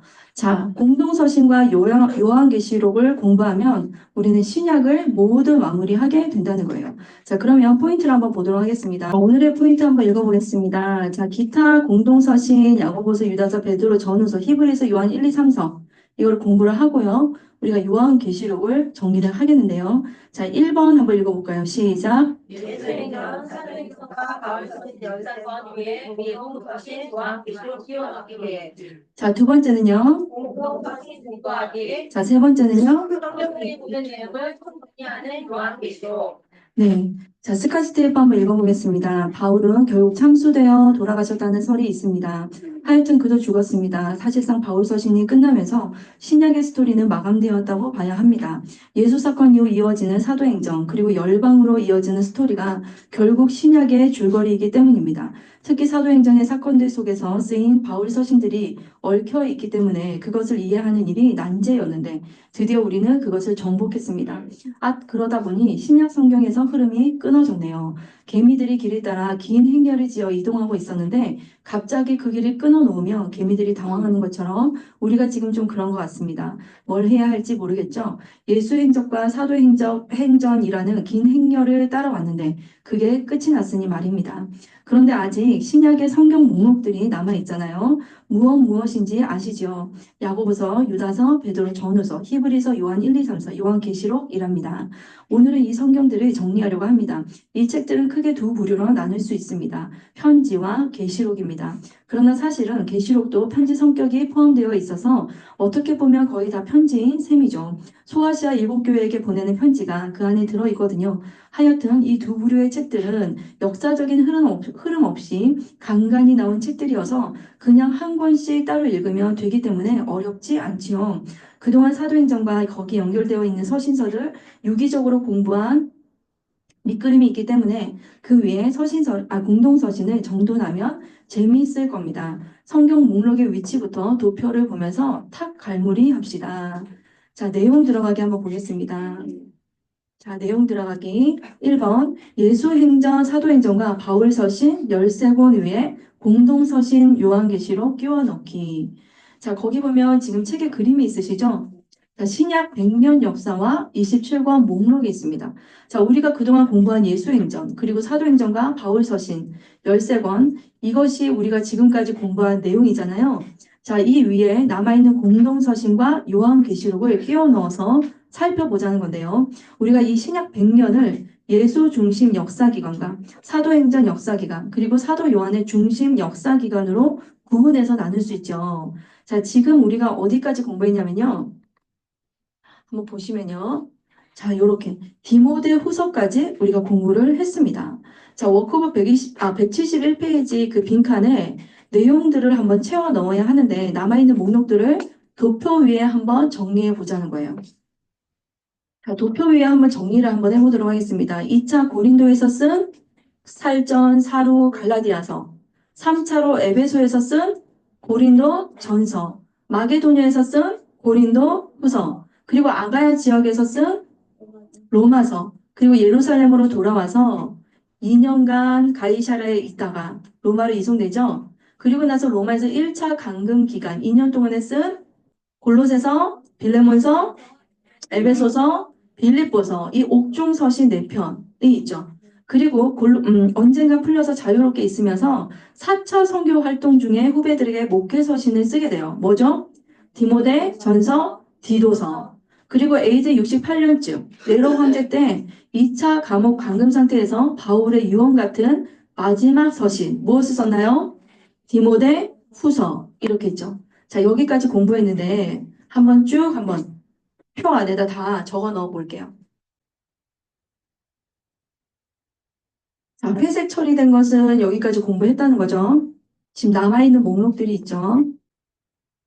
네, 여기 보시면요. 위로 이렇게 삼각형이 된 것은 바울 서신을 얘기하고요. 공동 서신은 삼각형 뾰족한 곳이 아래로 이렇게 구분해 놓았는데요. 남아있는 성경 목록이 이제 노란색으로 또 되어져 있죠. 자, 첫 번째로 바울이 3차 선교 여행을 할 때쯤 쓰여진 야고보서가 있고요. 자, 한번 이제 훑고 넘어갈게요. 그리고 시대 앞부분부터 지금 보는데요. 바울이 1차 감옥에 갇혔을 때쯤 또는 그 이후쯤으로 보는 유다서, 베드로, 전후서, 히브리서가 있습니다. 그리고 마지막으로 사도 요한 중심 역사 기간에 오면 좀 늦게 쓰여진 편지 요한 1, 2, 3서와 성경의 마지막 책 요한계시록이 있습니다. 자, 성경이 쓰여진 시기는 학자들마다 추정하는 시기가 좀 많이 다른 부분도 있거든요. 그래서 우리는 정확히 몇 년도에 쓰여졌다, 이 정확도의 의미를 두기보다는요, 전체 흐름을 잡는데 정도로만 그 정도로 그 정도로 이렇게 이해하시면 좋을 것 같아요. 왜냐하면 흐름을 잡는데 또 이것이 필요하기 때문에 그냥 흐름을 잡는다라는 정도로만 의미를 두시면 되겠어요. 자, 도표 위에 어느 정도쯤 위치하나라는 것 정도면 이제 우리가 성경을 읽는데 도움이 될 것 같습니다.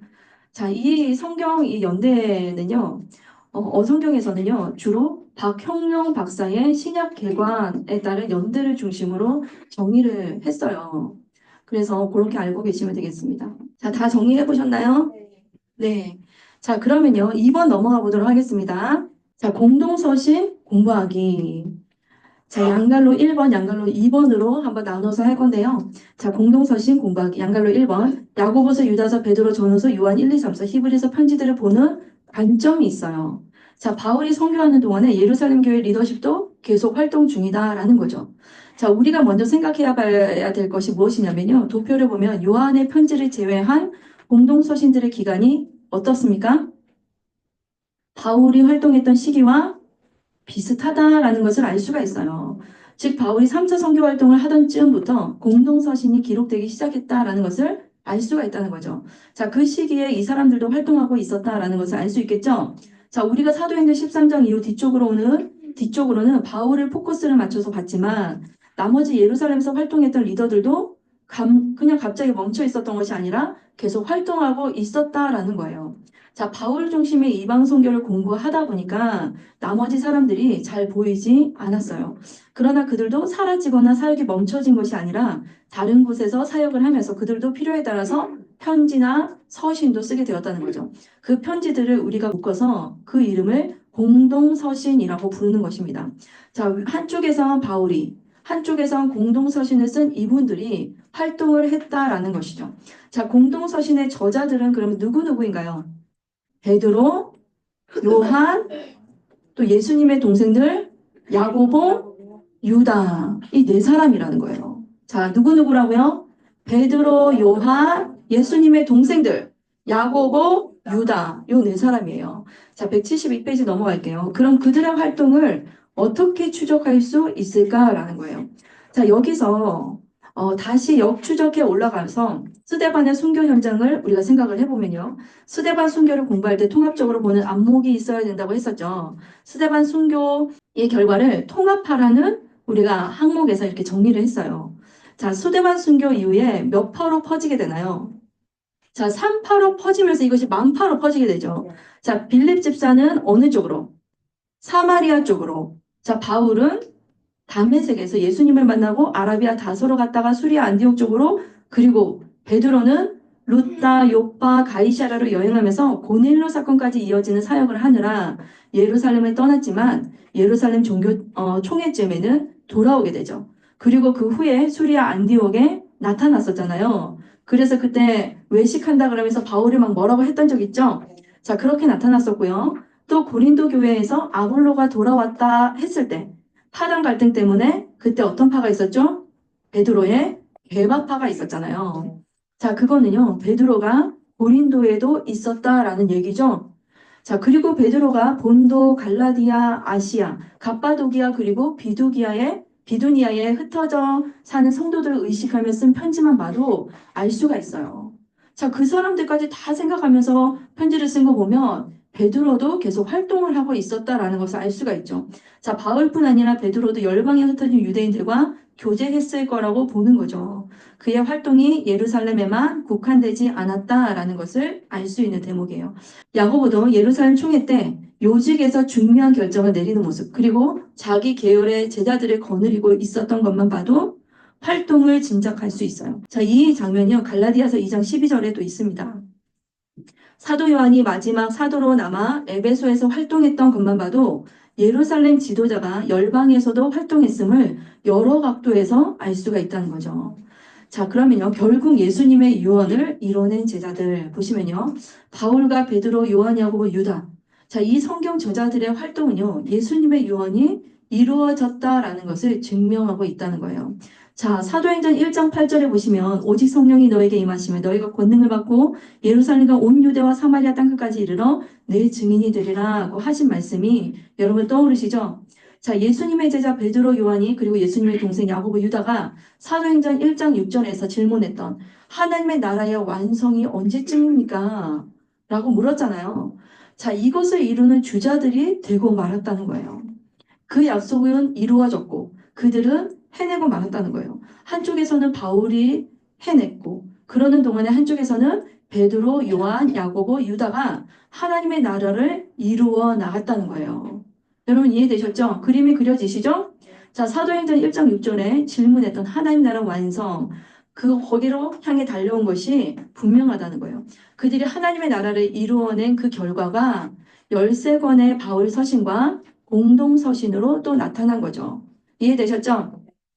자, 방갈로 2번 넘어갈게요. 공동서신 각 권 공부하기 되어져 있는데요. 연대별로 보게 되면요. 야고보서 50년에서 60년 사이 이렇게 보고요. 유다서 한 64년쯤. 그리고 베드로 전후서 63년에서 64년. 히브리서 64에서 67년쯤. 자, 그리고 요한 1, 2, 3, 4는 90년에서 96년쯤으로 보고 있거든요. 그리고 요한계시록은 95년에서 96년쯤. 자, 이렇게 보고 있습니다. 여러분 여기에서 좀 새로운 것을 우리가 좀 발견할 수 있는데요. 자, 바울 서신들을 보면 서신의 이름이 나오잖아요. 그러면 그 서신의 이름은 어떻게 붙여진 거죠? 그렇죠. 받는 사람, 수신자 이름으로 기록이 되어져 있잖아요. 자, 그런데 공동서신은요, 보니까 어떤 이름이 붙여진 것 같아요? 그렇죠. 쓴 사람, 발신자의 이름이라는 거예요. 자, 이런 차이가 있습니다. 자, 되겠죠? 자, 양갈로 1번, 야고보서 한번 넘어가 보겠습니다. 바울의 3차 선교 여행쯤에 기록했다고 생각을 하자. 자, 다 같이 함께 읽어보겠습니다. 읽어볼게요. 예수께서 갈릴리 사역에 한창 혼신을 쏟아 일하실 즈음 야고보는 형을 이해하지 못했습니다. 유명해지려면 예루살렘에 가서 일해야 되는 거 아니냐며 부어 있었습니다. 그 후에 십자가에 처형되는 모습을 보고 충격에 빠졌을 것입니다. 그러나 예수께서 부활하신 다음 동생 야고보에게 나타났을 때 그의 인생이 180도 전환되어 있었던 것으로 보입니다.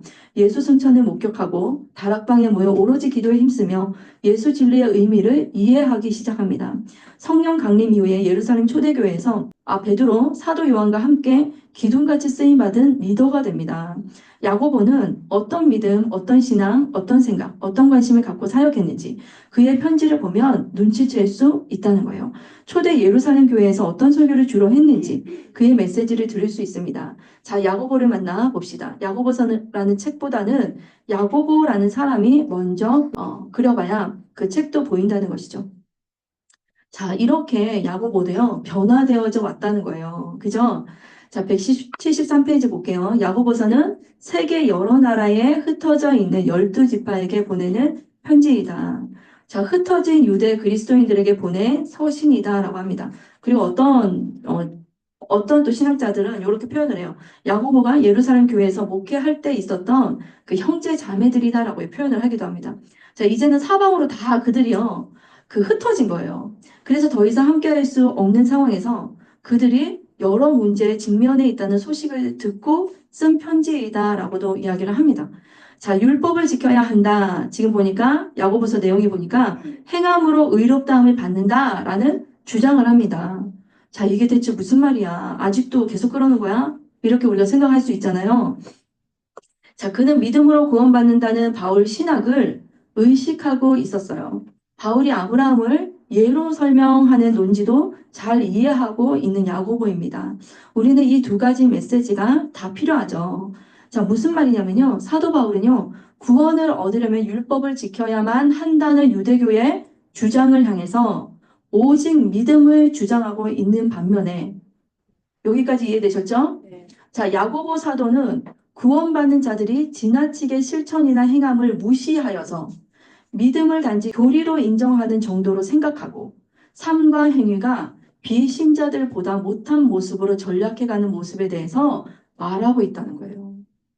자, 지금 흑백 논리나 그냥 이분법적으로 쫙 나눠져서 야고보는 안 돼, 행동만 이것만 해야 돼. 지금 그 말을 한 것이 아니라 자, 그냥 그 믿음으로라고 주장하고 있는 그것, 그것을 그냥 실천이나 행함을 무시하는 사람들, 그냥 믿음을 단지 교리로 인정하는 정도로 생각하는 사람들, 삶과 행위가 비신자들보다 못한 모습으로 전락해가는 그 사람들을 향해서 그 모습에 대해서 지금 이야기를 하고 있다는 거예요.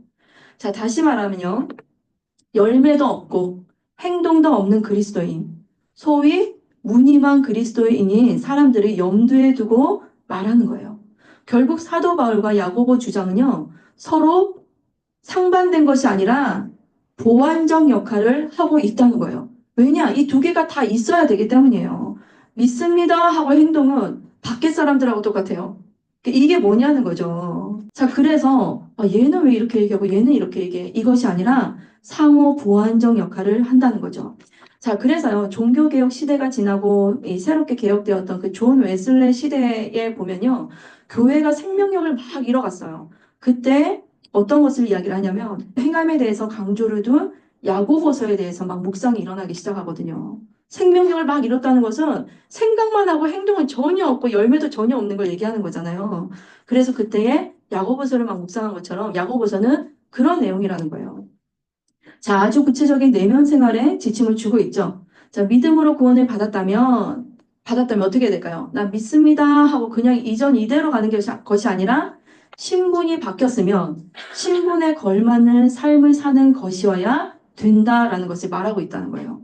자, 하나님의 사랑, 이웃 사랑을 전제하고 구체화하는 산상수훈의 연속선상의 메시지로 우리가 이해해야 된다는 거예요. 자, 야고보는요, 엘리야의 기도와 영성을 또 연구해 있는 모습이 야고보서 5장 7절에서 20절까지 또 기록이 되어져 있어요. 요거는 읽으면서 갈게요. 자, 양갈로 2번 유다서로 넘어갈게요. 사도행전 28장 이후에 1차 로마 감옥에 수감될 즈음이라고 생각하면 되겠어요. 옥중 서신이 쓰여졌던 그때를 말하는 것입니다. 자, 박스 안에 볼게요. 역시 예수님의 동생 유다의 편지입니다. 예수님과 어렸을 때부터 한 집에서 살았던 야고보, 유다가 성경의 저자로 쓰임받았다는 사실이 참 흥미롭습니다. 유다 역시 형 야고보와 함께 같은 과정을 거쳐 예수님을 메시아로 받아들였던 것입니다. 그는 어떤 부분에 큰 관심이 있었고 그 관심사를 하나님께서는 어떻게 쓰였는지 한번 보실까요? 3절에서 16절까지 이렇게 보게 되면요. 거짓 교사들 망해라 라는 부분이 있어요. 자, 바울뿐만 아니라 초대교회 사도들은요, 거짓 교사, 유대주의자 등의 그 공격에 모두 다 이렇게 노출이 되어져 있다는 것을 우리는 감지해야 돼요. 사실 거짓 교사, 거짓 예언자들, 구약 역사 때부터 있어온 흐름이잖아요. 거짓 교사들로 인해서 바른 말씀 가운데 믿음을 온전히 지키지 못하기 때문에 굉장히 중요한 부분이었다는 거예요. 자, 지금 사도 바울도 계속 거짓 교사들과의 그 싸움이 계속 있었죠. 자, 그 연속선상이 있다는 거죠. 자, 이 관점은 베드로와 동일하다. 자, 베드로후서 2장 1절에서 17절을 한번 쭉 보게 되면요. 초대 예루살렘 교회에서 함께 있으면서 거짓 이단 교사들, 수준 낮은 도덕성을 지닌 사람들에게서 많은 고통을 당했음을 알 수가 있어요. 그들에게 대한 안 좋은 경험이 있었던 것이 분명하겠다는 거예요. 자, 마치 바울이 유대주의자들에게 당했던 것처럼 동일 시각에서 보면 되겠어요. 그래서 이것은 예수님께서 아벨의 피로부터 사가랴의 피까지 순교자를 얘기하시면서 그들의 핍박한 부류의 사람들을 의식하고 쓰여졌다는 그 맥락과 다르지 않다는 거예요. 무슨 말인지 이해되셨죠? 자, 양갈로 3번 넘어갈게요. 베드로 전후서 바울이 4차 선교 여행을 할 즈음에 기록했다고 생각하면 되겠어요. 자, 디모데전서, 디도서를 기록한 그때쯤이라는 거죠. 자, 174페이지 다 같이 한번 읽어보겠습니다. 요거 우리 반장님 한번 읽어주실까요? 베드로 세례 요한의 제자였어요. 세례 요한의 메시지를 들었던 갈릴리 어부, 그러나 범사의 종교성이 많은 사나이였죠. 그가 예수 인적 속에 드러낸 자충우돌 캐릭터는 엄청나게 다양합니다. 그래서 그에 대한 정보는 수도 없이 많고요. 예수 혁명 정부가 들어설 것을 꿈꾸며 조국을 사랑하는 민족주의자로 살아온 이야기들입니다. 그러던 중 예수님을 그리스도로 깨닫기까지 그의 기도문은 점점 완숙해져 갑니다. 예수께서 부활하신 이후 양무리를 목양하라는 위임을 받아 사도행전 초기부터 교회 리더로 등장합니다. 예루살렘 초대 교회를 목회하면서 그가 한 설교는 이미 사도행전에서 읽었습니다. 그는 초대 교회를 세우기 시작할 때 중요한 시점마다 구약 성경을 근거로 사건들을 해석했습니다. 예수께서 약속하신 진리의 성령님이 오류가 없도록 보호하셨기 때문입니다. 바울이 이방의 복음을 전파하는 동안 베드로는 유대 지역의 예루살렘 교회를 맡아 목회하며 많은 메시지를 전했습니다. 그가 특별히 붓을 들어 기록한 글이 남아 있다는 것은 참 흥미롭습니다. 그것이 베드로 전 후서입니다. 얼마나 다행입니까? 우리가 그 글을 읽을 수 있다는 사실이. 특히 예루살렘 교회의 수장인 베드로가 아나토리아 반도 일대에 흩어져 있는 그리스도인들을 대상으로 편지를 썼다는 것이 흥미롭습니다. 본도, 갈라디아, 갑바도기아, 아시아, 비두니아 등지에 사는 사람들입니다. 로마의 박해 때문에 유리하고 고통받는 성도들을 위로하기 위해 쓴 편지입니다. 로마 제국에 굴하지 말라는 것입니다. 어쨌든 땅 끝까지 이르러 내 증인이 되라 하신 예수님의 유언 명령을 받들어 끝까지 수고하는 베드로의 편지가 그의 인생 전체 필름과 함께 오버랩되면 좋겠습니다. 베드로가 주로 많이 한 설교 내용이 이런 것들이었구나 하며 반가울 거예요. 자, 이때가 네로 황제의 핍박이 있을 때였어요. 로마가 기독교를 공인하려면 아직도 250년의 세월이 남아있을 때였거든요. 자, 이 기간 동안에 9명의 황제들이 그리스도인들을 또 핍박합니다. 자, 네로가 그 첫 번째로 시작을 한 거죠.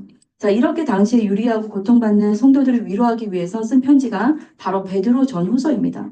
위에서 말한 것처럼 한마디로 로마 제국에 굴복하지 말라라는 것이었어요. 자, 베드로는요. 예수님의 유언이 땅끝까지 이르러 내 증인이 되라 하신 명령을 받들고 끝까지 달려갑니다. 바울이 디모데 후서를 남기고 참수당한 다음 해에 베드로는 순교합니다. 그걸 보면 디모데 후서와 베드로 후서가 거의 같은 시기에 쓰여졌음을 알 수가 있어요. 사도 요한은 이미 예루살렘을 떠난 이유로 보이고요. 야고보는 5, 6년 전에 순교했으니까 예루살렘 교회는 매우 어려운 상황이었겠죠. 자, 이쯤에 예루살렘은 정치적으로도 굉장히 혼란스러웠다는 거예요. 로마군이 쳐들어오고 열심당원의 중심으로 유대인 반란군들이 로마에 항거하고 있었기 때문이었어요. 바울과 베드로가 죽을 즈음에 네로도 죽게 돼요. 치적 말기에 핍박하고 발악하다가 죽게 되거든요. 그 이후에 갈바, 오토, 비텔리우스가 1, 2년 동안 이렇게 황제 자리에 있으면서도 그러니까 1, 2년씩 있으니까 얼마나 이 혼란기를 겪었겠어요. 자, 67년, 68년쯤 그쯤에 유대에서 열심당원들이 주축이 되어서 반란이 일어나는데 결국 AD 70년 티토스 장군이 반란군을 진압하면서 결국 예루살렘 성이 다 무너지고 말아요. 여러분 이거 지금 기억나시나요? 마지막 제자들만 데리고 하신 예언. 예루살렘 성을 이렇게 보시면서 막 엉엉 우셨잖아요. 그러면서 돌 위에 돌 하나도 남지 않으리라 하셨던 예수님의 말씀. 여러분 기억나시나요? 자, 그대로 되었던 거예요. 70년이 되었을 때. 예수님 말씀하신 대로 정말 성이 다 무너지게 됩니다.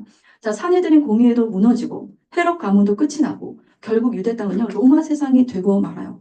자, 이전까지 얼마나 핍박이 심했겠어요. 이런 상황이니까요.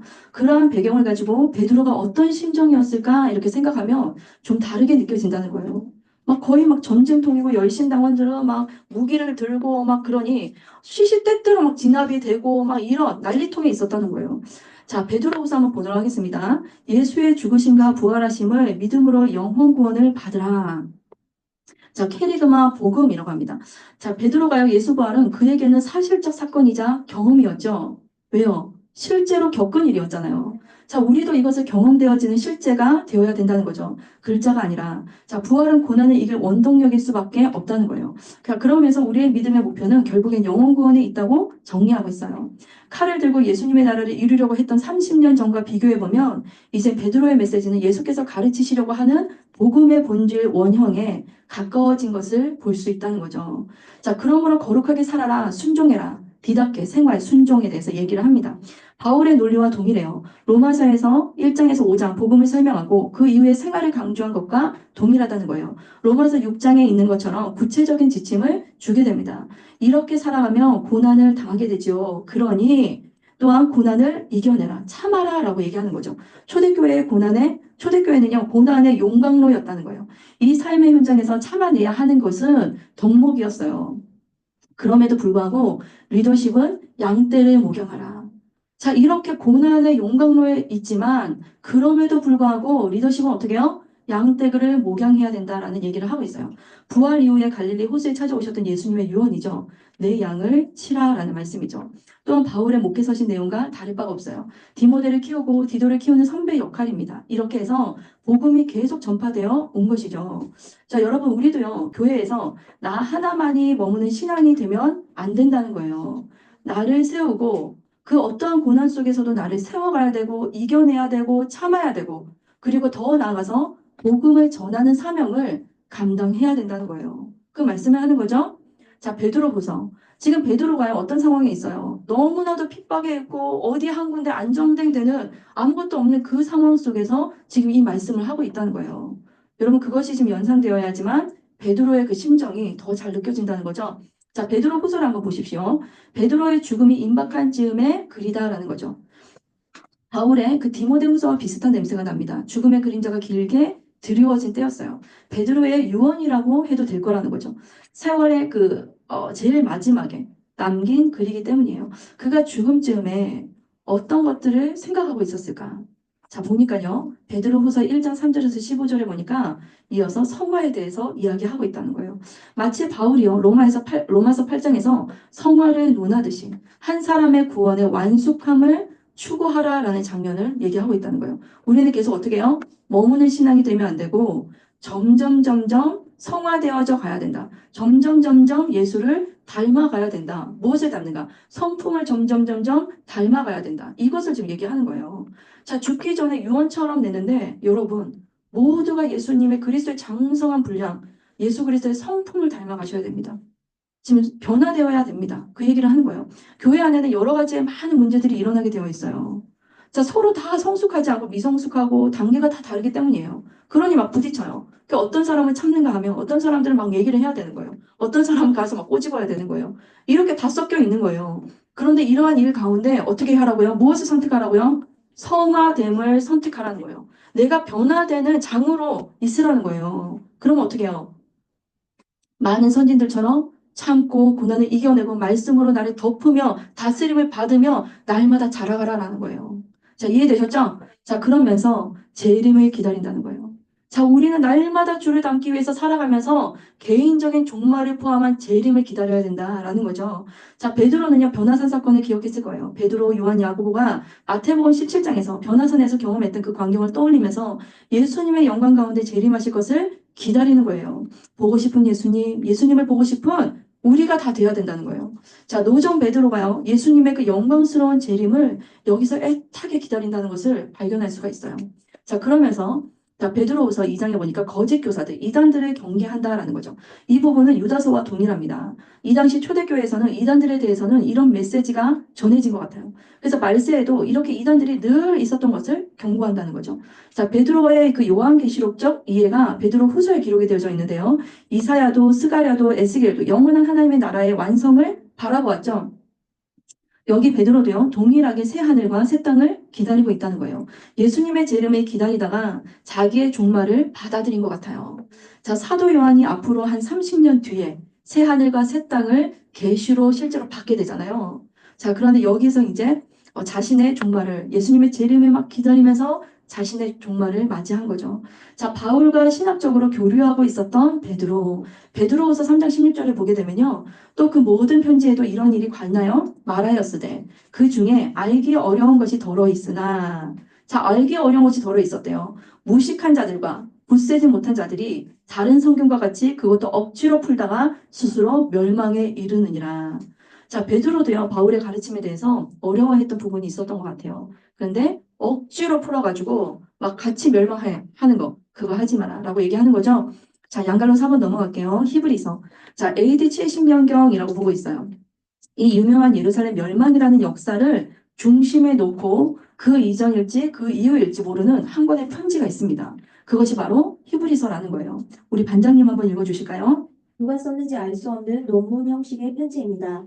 형제 디모데가 감옥에 있다가 풀려 나왔다는 것, 디모데가 오면 이 저자와 함께 히브리서 수신자를 만나러 갈 것이라는 것, 또 현재 로마에서 온 사람들이 히브리서 수신자에게 문안한다는 인사, 이런 기록이 있다는 것이 흥미롭습니다.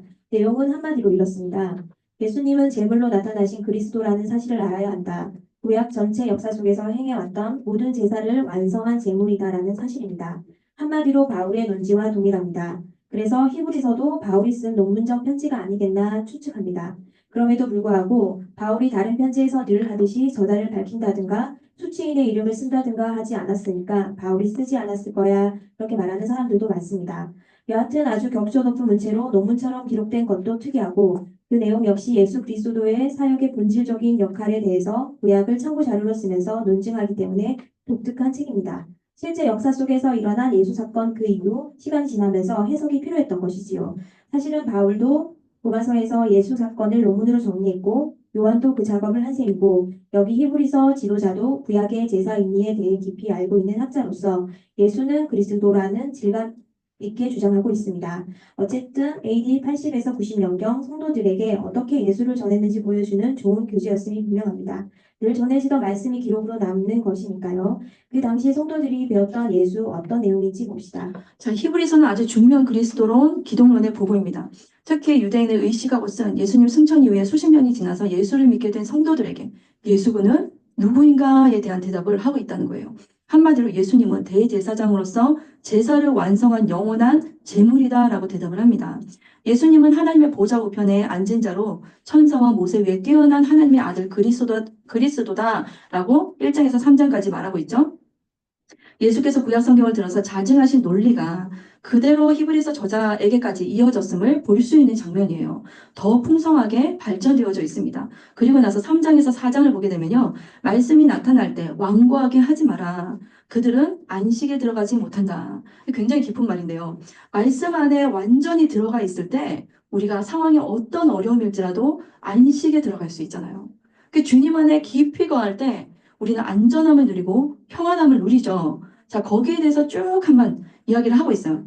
히브리서 4장 12절에 보니까 하나님의 말씀은 살아있고 그러면서 우리가 말씀 앞에 완고하지 말고 자기 자신을 자존심 때문에 고집 때문에 아집 때문에 오만함 때문에 자기를 쥐지 말고 완전히 내어놓으라는 거예요. 마음을 완고하게 하지 말고. 자, 그러면서 13절 지으신 것이 하나도 그 앞에 나타나지 않음이 없고 우리의 결산을 받으실 이의 눈앞에 만물이 벌거벗은 것 같이 드러나느니라. 우리 말씀 앞에 서면 이 모든 것이 낱낱이 다 드러나잖아요. 거울에 선 것처럼. 자, 그러면서 이 말씀도 우리 내비게이션을 읽을게요. 자, 그러면서 히브리서 4장에서 10장까지 보게 되면요.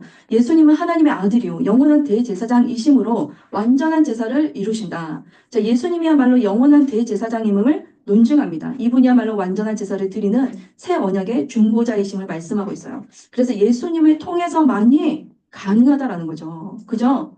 자, 177페이지. 구약의 증인들은 이런 믿음을 가진 사람들이다. 히브리서 11장 있죠. 대선배이신 등장하는 아벨, 노아, 아브람, 이삭, 야곱, 모세, 사무엘 예언자들, 창출, 미수, 사상, 왕에 나타나는 허다한 증인들, 이들은 다 예수로 기독론을 믿는 사람이다라며 성경은 총정리하고 있어요.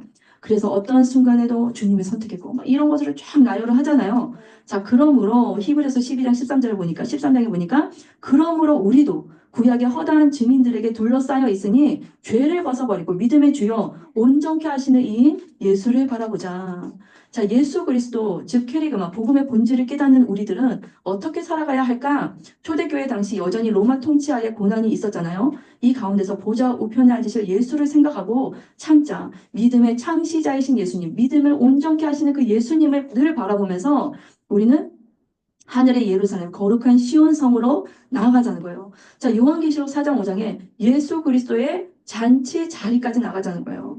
자, 그러면서 이제 마지막 요한 1, 2, 3서와 요한계시록이 남았죠. 자, 구약의 끝은요 예레미야였어요. 근데 신약의 끝은 요한이라는 거예요. 자, 베드로가 요한을 가리켜 이렇게 말합니다. 주님, 이 사람은 어떻게 되겠습니까? 예언을 좀 해주시죠. 했을 때 뭐라고 얘기하셨냐면 주님이 내가 올 때까지 그가 살아있기 원한다고 한들 너와 무슨 상관이냐 이렇게 얘기를 하셨어요. 자, 그렇게 대답을 하셨어요. 그래서 이 대화 때문에 요한은 안 죽을 거야 라는 소문이 있었다는 거예요. 자, 뭐 베드로의 순교 이후에도 무려 30년 이상 장수하니 그럴 만도 하죠. 나머지 다 죽었는데 자기만 지금 살아있는 거예요. 자, AD 66년 유대인들에게도 기회가 찾아오는데요. 유대인의 반란을 일으켜 다시 예루살렘 성전을 수복하게 되거든요. 그런데 그 기쁨도 잠시 AD 70년 디도 장군에 의해서 조금 전에 말씀드렸는데요. 유대인들의 항거는 끝이 나고 말아요. 결국 로마에 의해서 성전은 다시 강탈당하고 유대인들은 예루살렘에서 쫓겨납니다. 자, 그때로부터 1948년 이스라엘의 독립까지 약 1878년 동안을 구약시대의 예루살렘 멸망 때처럼 디아스포라로 이스라엘 백성들이 전 세계에 흩어져 살게 되었다는 거예요. 이스라엘 민족이 어째 이렇게 살았을까요, 여러분? 자, 지금 이 모든 환란을 마치 구약시대 예레미야 때처럼 요한이 경험을 하고 있다는 거예요. 유다의 마지막 왕 시드기야 때처럼 요한은 예루살렘 성이 함락되어 멸망해가는 로마 시대를 지금 살고 있습니다. 예레미야가 구약의 끝을 살아냈던 것처럼 요한은 예수 현장에서 살았던 사람으로서 신약 역사의 끝을 지금 살고 있다는 거예요. 예루살렘은 돌 위에 돌 하나도 남지 않고 다 무너졌지만 유대, 사마리아, 로마 땅 끝을 관통하는 성령과 증인들의 행진은 계속되어서 수많은 교회가 세워졌어요. 자, 이 기쁨을 누리며 소아시아 에베소에 요한이 유일하게 남아서 그 교회를 돌보면서 아직도 살아가고 있다는 거예요. 자, 빌립 집사가 사마리아의 교회를 개척했을 당시 베드로와 함께 사마리아에 나타난 이후에 사도행전에서 요한의 이야기가 있었어요, 없었어요? 못 들은 것 같죠? 사라졌었어요. 그런데 요한이 여기 에베소에 나타난 거예요. 자, 우리가 에베소로 다시 돌아와야 하는 이유가 바로 여기 있다는 거예요. 그가 여기서 성경을 남기게 되거든요. 자, 베드로가 죽은 이후에 30년 세월이 흘러가는 동안에 요한은요, 예수님에 대해서 증언하고 해석하고 복음을 전했어요. 그 이전부터 약 60년 동안 말로 가르쳤던 예수 사건을 이곳 에베소에서 글로 정리한 것이 바로 이미 읽었던 요한복음이었습니다. 얼마나 깊어요. 그 나머지 복음들과는 굉장히 다른 깊이가 있었잖아요. 그죠? 자, 이때 썼기 때문에 어떻게 보면 지금 요한은 굉장히 성숙한 이후에 지금 이것을 썼다는 거예요. 요한의 육신과 영에 속한 새겨진 오직 한 분 예수, 그분이 왜 생명 그 자체인지, 왜 그분만이 빛인지, 왜 그분만이 진리인지 풀어내는 그 표효 같은 외침은 말 그대로 당시 그리스도인들에게는 현실이었던 거예요. 왜냐하면 그 당시의 상황이 어때요? 실제로 목숨이 왔다 갔다 하는 상황이었기 때문에 이거는 실제 일이었던 거예요. 자, 그 엄청나게 많은 예수님의 설교들, 강론들, 추상 개념이 아니라 진짜 생명이었다는 거예요. 내가 오늘 죽어도 이상하지 않을 만큼 그런 삶을 살고 있는 그 요한이 그 예수를 붙들면서 살아가는 그 삶은 실제의 삶이었다는 거예요. 자, 언제 짐승들에게 찢겨 죽을지 모르는 상황에서 이론이 아니라 예수 부활은 그 당시 실제 현실 속에서 생명이었다는 거예요. 예수님의 말씀은 60년이 지나는 동안 100% 현실이 다 되었어요. 예언 그대로 이루어진 것이죠. 그래서 요한은 이 일의 증인으로서 예수 그분의 유일한 희망이었던 거죠. 그래서 살다가 편지로 씁니다. 하나님의 섭리 가운데 여러 편지가 있었겠지만 정경으로 남겨진 편지가 세 통이어서 이렇게 요한 1, 2, 3서라고 이름을 붙이게 되었다는 거죠. 자, 양갈로 5번 요한 1, 2, 3, 4 AD 90년에서 96년경. 자, 요거 우리 반장님 한번 읽어주시겠습니다. 요한 역시 베드로와 거의 비슷한 세월을 살며 여기까지 흘러왔습니다. 처음 예수님을 만났던 사투리 공생애 때부터 말입니다. 제일 막내라서 특별히 예수님의 사랑을 받아온 듯한데 가장 늦게까지 진리를 받아서 마무리하는 사명이 있었습니다. 처음에는 예수 혁명 정부가 들어서면 오른쪽 왼쪽 하며 안고 싶어 했던 야망의 사나이였습니다. 그가 태초에 말씀이 계시니라 이 말씀이 하나님과 함께 계셨으니 이 말씀이 곧 하나님이시라 이렇게 기독론을 정리하기까지 뼈를 깎는 고뇌의 시간들이 있었을 겁니다. 여기 요한 1, 2, 3서를 기록한 때가 요한복음을 기록할 때와 비슷한 시기이고 요한계시록 기록한 때와도 멀지 않은 때이니까 그의 글들은 평생을 지나오며 완성된 작품들이라고 할 수 있을 것입니다.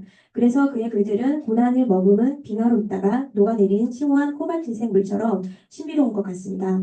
당시 에베소에 목회할 때 어떤 설교들을 했는지 이 편지들을 통해 엿볼 수 있습니다. 요한복음, 다락방 강론, 포도나무 강론을 기록한 사도 요한답습니다. 그 얘기를 여기서도 하고 있는 셈입니다. 정말 사도 요한은 예수님께 이런 이야기를 들은 겁니다. 가슴에 고여 있으니까 자꾸 생각나서 이렇게 건드리면 나오는 겁니다. 우리도 그럽시다. 네, 178페이지. 자, 요한 1서 첫 편지는요, 요한 자신 속에서 숙성된 예수 복음이 깔려 있다고 전제해야지 읽어진다는 거예요. 그래서 복음으로 살아내라. 요한 1, 2, 3서를 이렇게 보면요. 1서를 보면 요한복음과 비슷한 형식과 내용으로 마치 한 편의 논문과 같다. 자, 인사도 없고 수신자도 없고 요한복음을 읽고 있는 중인 듯 그 착각이 들기도 하는 그런 책이에요. 자, 그러면서 예수를 믿는 자녀들은 사랑을 하신 세 계명을 지키자. 지금 요한이요. 요한 1서를 보게 되면요. 그 어린아이의 신앙, 청년의 신앙, 아비의 신앙. 아비는 뭐예요? 하나님 아버지의 마음을 가진 신앙에 대해서, 신앙의 성숙도에 대해서 이야기를 하거든요. 자, 그러면서 사랑하라. 결국에는 완성은 사랑이라는 거예요. 그 중에 제일은 사랑이라고 하잖아요. 그리고 마지막에 이제 성령의 열매를 보면 마지막에 이제 사랑의 열매가 마지막에 나오거든요. 자, 그것처럼 예수님을 많이 만나면 만날수록 그 안에 거하면 거할수록 그분의 사랑에 힘입어서 사랑의 눈으로 나갈 수밖에 없는 존재로 우리는 자라나야 된다는 거예요. 그래서 사랑에 대해서 정말 완전한 지금 신앙의 완성도까지 갖는 그 모습으로 썼는 책이 바로 요한 1, 2, 3서라는 거예요.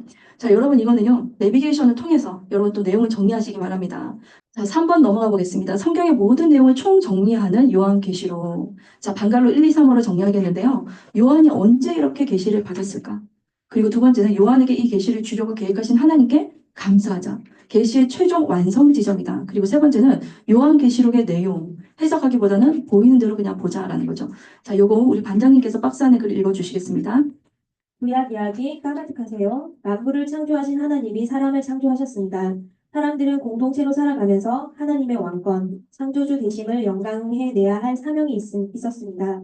발광체는 유일하신 하나님 한 분이시지만 달이 그 빛을 받아 반사해내듯 사람들에게 하나님의 영광을 드러내라고 하셨습니다. 하나님을 반사해낼 수 있는 유일한 피조물이 사람이었기 때문입니다. 그렇게 하나님의 형상과 모양을 반사해내는 삶을 살면서 늘 잊지 말아야 할 것은 하나님은 왕이시다. 그분은 창조주시다. 라고 인정해드리는 것이었습니다. 그것이 예의입니다. 그것이 진리를 따라 사는 삶입니다. 그런데 공동체가 발전해서 국가가 조직화되더니 힘 있는 자가 왕이 되기 시작합니다. 그는 하나님의 왕권을 인정하지 않습니다. 자기가 왕이라고 주장합니다. 이것이 역사입니다. 정말 창조주 하나님이 살아계시다면 그는 반드시 가부간 선악간의 반응을 보이셔야 마땅합니다. 반드시 끝이 있어야 합니다. 반드시 결과가 있어야 합니다. 인류 일반 역사를 그냥 흘러가도록 내버려 두시고 발코니에서 잠을 주무시는 이신론. 내가 시계를 만들어 놨으니 그냥 알아서 째깍째깍 돌아갈 거야. 난 상관없다의 하나님이 아니라면 말입니다. 맞습니다. 하나님의 나라, 하나님의 왕권, 하나님의 권위를 초기 인류 아담 때부터 선악과를 통해 주장하신 하나님은 이스라엘이라는 유형 국가를 통해 그것을 증명해 오셨습니다. 세계사가 흘러가도 힘있는 통치자들이 왕이 아니다. 왕은 나다.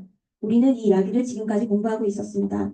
이스라엘의 국사가 시작될 때도 멸망할 때도 성경의 흐름은 회개하다, 멸망을 향한다, 우주적이다 이렇게 계속 북을 치면서 흘러왔습니다. 하나님의 나라만 영원하다. 제국주의에 힘있는 자들의 흥망성쇠를 보라. 그 가운데 나만 왕이다. 이사야를 봐라, 다니엘을 봐라, 에스겔을 봐라, 세상 끝날 날 마지막 남은 권세는 이스라엘 하나님의 왕권이다 그랬습니다. 기다려라, 곧 그 왕을 가진 자가 나타난다. 그의 나라가 있다. 그는 왕이다. 그러더니 정말 예수께서 오셔서 백성을 위해 목숨을 내놓는 진정한 왕임을 역사 속에서 증명하셨습니다. 그리고 승천하셨습니다. 세계를 돌아다니며 땅끝까지 가서 이 사실을 증언하라고 유언하셨습니다. 그랬더니 정말 그의 제자들이 땅끝까지 다니면서 이 사건을 말하고 다니는 겁니다. 예수는 하나님의 아들로 오신 그리스도의 왕이다. 이렇게 증언을 하는 겁니다. 그러면 이제 남은 스토리는 그 왕이 다시 나타나는 겁니다. 온 세상을 가부간 재판하는 일밖에 없습니다. 역사를 멈춰서게 하는 역할이 남았습니다. 왕들을 심판해야 합니다. 만약 그렇지 않다면 그는 창조주도 아니요 왕도 아니요. 그가 한 모든 자기 주장은 사기로 성경을 통째로 거짓말 경전이 되어버립니다. 결론이 나야 합니다. 요한계시록은 그렇게 할 거라는 마지막 예언입니다. 내용을 보라는 겁니다. 구약부터 흘러내려온 이야기의 총정리가 틀림없지 않느냐 이 말입니다. 정말인지 아닌지 확인해 봅시다. 네, 요한이 사역하는 중에 이제 위기가 오는데요. 도미티아누스 황제, AD 81년에서 96년까지 이렇게 즉위하면서 다시 그리스도인들의 박해가 시작이 된다는 거예요. 이것이 제2의 박해라고 불리는 시기인데요. 도미티아누스 황제야말로 신들의 신이라는 신이라고 이렇게 선포하면서 황제 숭배를 강요하게 돼요. 특히 유대인들을 더 심하게 박해하는 이유는 예루살렘 성전 파괴 후에 성전으로 보내오던 그 모든 헌금을 자기에게 바치라는 그 명령을 또 거부했다는 거예요. 자, 황제는 불응의 대가로 그리스도인이었던 클레멘티를 먼저 사법적으로 처형을 하게 됩니다. 박해가 이제 점점 더 이렇게 심해지기 시작합니다. 그리스도인들은요, 지하로 숨을 수밖에 없는 상황이 돼요. 자, 네로 이후에 좀 잠시라도 그 느렸던, 무사했던 약 20년의 세월은요, 다시 핏빛으로 이제 물들기 시작했다는 거예요. 신실한 교회 지도자들이 순교의 제물로 찢기우게 되고, 온 지방을 샅샅이 뒤져서 그리스도인들을 잡아 죽이게 되었어요. 결국 소아시아 에베소에서 사역하던 노종, 그 요한도 잡혀가게 됩니다. 요한은 당시 크리스천들 중에 수장으로서 그는 반모섬의 유래가 되게 돼요. 자, 되겠죠? 자, 요한은 반모섬에 끌려가. 지난번 우리 지도에서 우리 살펴보았죠? 반모섬. 자, 요한계시록 1장 9절에 보게 되면요. 나 요한은 너희의 형제요. 예수의 환난과 나라와 참음에 동참하는 자라. 하나님의 말씀과 예수를 증언하였으므로 말미암아 밤모라 하는 섬에 있었더니. 그죠? 교회 성도들과 격리된 그 요한의 유일한 희망은 예수님의 재림이었다는 거예요. 처절하게 예수님의 나타내심을 사모할 수밖에 없는 삶이었다는 거죠. 예수께서 가실 때 뭐라고 얘기했나요? 직접 봤잖아요. 그때 계속 생활했잖아요. 내가 다시 오겠다라고 하셨기 때문이었어요. 그래서 내가 진실로 속히 오리니 요한에게 이것은 현실이었다는 거예요. 왜요? 직접 생활하고 직접 듣고 승천하는 것을 보고 약속을 받았기 때문에. 자, 평생 예수만 생각하면서 증인으로 살아온 요한이 사모하고 간증하며 증명해온 유일한 분은 오직 예수님 한 분뿐이었다는 거예요. 요한의 목표는 목회가 아니라 오직 예수였어요. 수많은 핍박과 고난 속에서 느끼는 실제 마음이었다는 거예요. 그래서 어서 오시옵소서. 예수님이라는 것은 실제 상황이었어요. 하나님과 더욱 가까워지고 그 속에 깊이 임할수록 우리는 하나님의 나라가 선명하게 보이기 시작하거든요. 근데 여러분, 하나님과 멀어지면, 말씀과 기도가 멀어지면 어때요? 그냥 성경 말씀이 와닿지 않아요. 그죠? 말씀을 해도 몸이 건조해요. 그리고 현실만 보입니다. 근데 하나님 안에 깊이 거하면 거할수록 하나님의 나라가 보이기 시작하고 그 나라가 꿈꿔지기 시작하거든요. 자, 그래서요. 이렇다는 거죠. 자, 양갈로 1번 보시면 요한이 언제 어떻게 이 계시를 받았을까? 자, 이어서 10절에 보게 되면요. 주의 날에 내가 성령에 감동되어 내 뒤에서 나는 나팔 소리와 같은 큰 음성을 들으니. 자, 지금 보니까요. 밤모섬에서 이렇게 날마다 주님을 고대하면서 기다리고 있었는데 어느 날 성령에 사로잡힌 요한에게 큰 음성이 들리게 됩니다.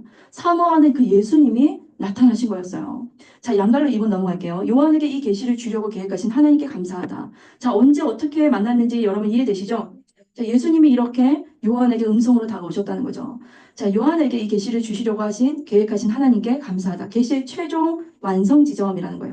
여러분, 요한계시록은요, 어떤 책이어야 의미가 있을까요? 성경 65권을 어때요? 결론 지어야만 그 의미 있는 책이라는 거예요. 창조에서 시작된 하나님의 왕권, 그 하나님의 나라가 과연 완성되었는가?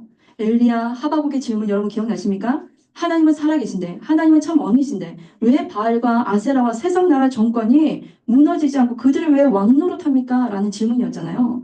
그런데 드디어 그 주권자가 나타나신다는 거예요. 하나님은 심판하시나 악역은 아니시잖아요. 주인이 그가 세상의 왕노릇하는 주권자들과 그 나라들에 대하여 당신의 권리를 주장하신다라는 뜻이라는 거예요.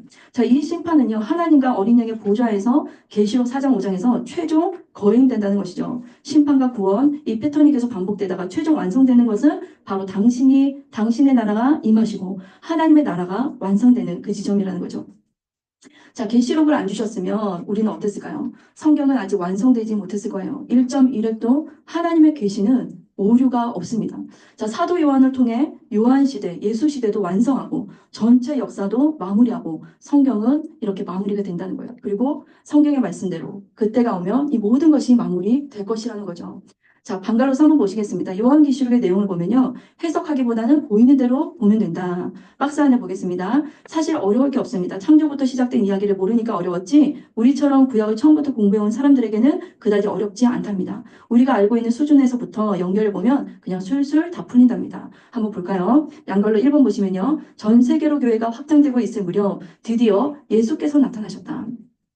자, 밤모섬에 끌려간 요한 앞에 나타나신 예수님의 목적이 있으셨겠죠. 마치 부활 이후에 제자들에게 나타나실 때 용건이 있으셨던 것처럼 성령이 오시면 너희들 증인되라 하시면서 기도하고 머물러 기다려라 라고 말씀하셨잖아요. 이처럼 밤모섬에 끌려간 요한 앞에 11절에 보시면요. 뭐라고 말씀하시냐면요. 이르되 네가 보는 것을 두루마리에 써서 네가 보는 것을 두루마리에 다 써서 에베소, 서머나, 버가모, 두아디라, 사대, 빌라베데피아, 라오디게아 등 7교회에 보내라 하시기로.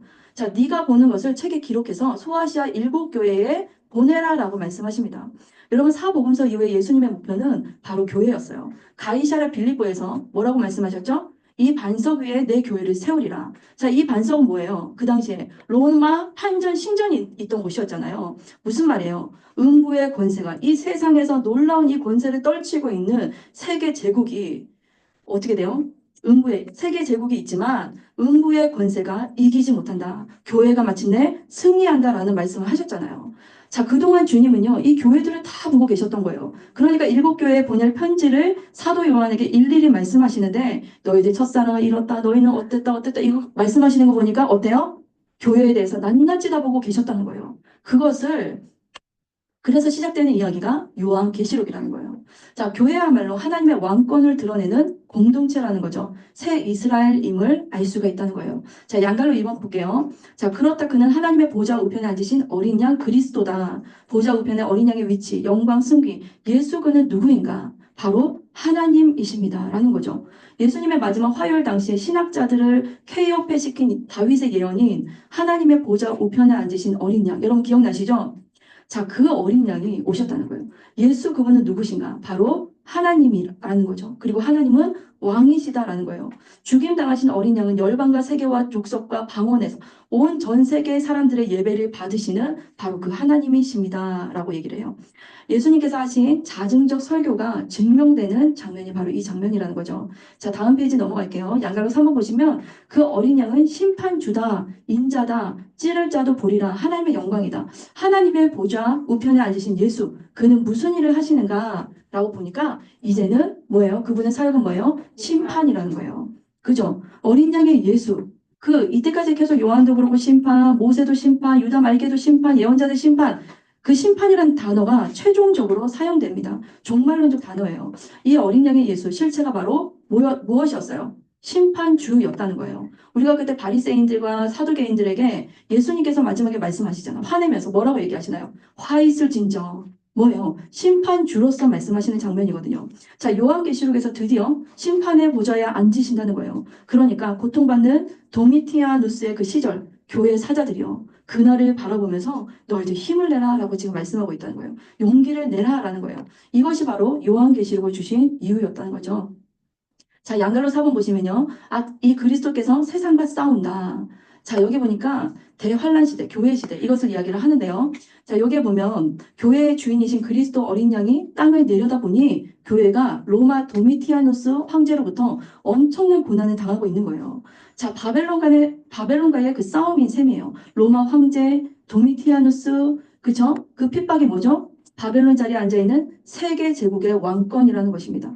그래서 제국주의, 이 세상의 세력 결단코 그냥 내버려 두지 않겠다라는 하나님 말씀하신 것이 있죠. 그 가운데서 하나님은 일하고 계신다는 거예요. 그 핍박으로 교회 지도자들은 두려워서 떨지만 복음을 전합니다. 그러나 이 싸움은 바벨론 자리에 앉은 세계 제국의 왕권과 하나님의 싸움이라는 거예요. 하나님의 싸움이라는 거예요.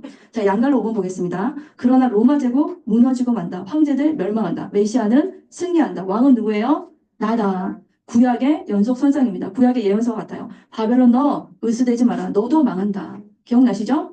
왕들이 무너지고 하나님의 왕권만 세워진다. 그가 보좌에 앉을 것이다. 그러면서 가부간 심판하실 것이다. 그래서 여기서 전천년설, 후천년설 이런 이야기들이 나옵니다. 자, 양갈로 6번 보실게요. 메시아 죽임 당하신 어린 양 인자의 영원한 왕국 새하늘과 새 땅이 온다.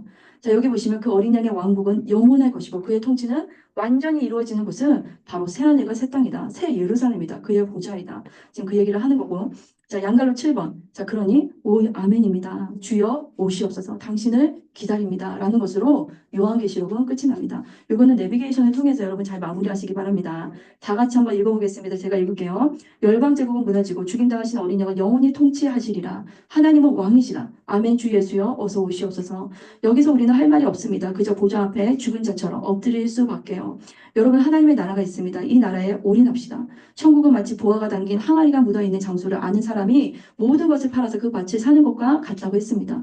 왜 예수께서 이런 비유를 하셨는지 아시겠습니까? 전 세계의 왕권을 상징하는 로마 제국을 무너뜨리고 하나님의 나라, 어린 양의 나라, 그 나라만 영원히 남을 것이기 때문입니다. 그렇기 때문에 이 사실을 꼭 마음에 간직하고 하나님의 말씀, 이 계시의 말씀을 가감하지 말고 읽고 듣고 지키라는 것입니다. 아멘거사에 마패가 있으니까 너무 두려워하지 말고 열심히 교회를 이루어 나가라는 것입니다.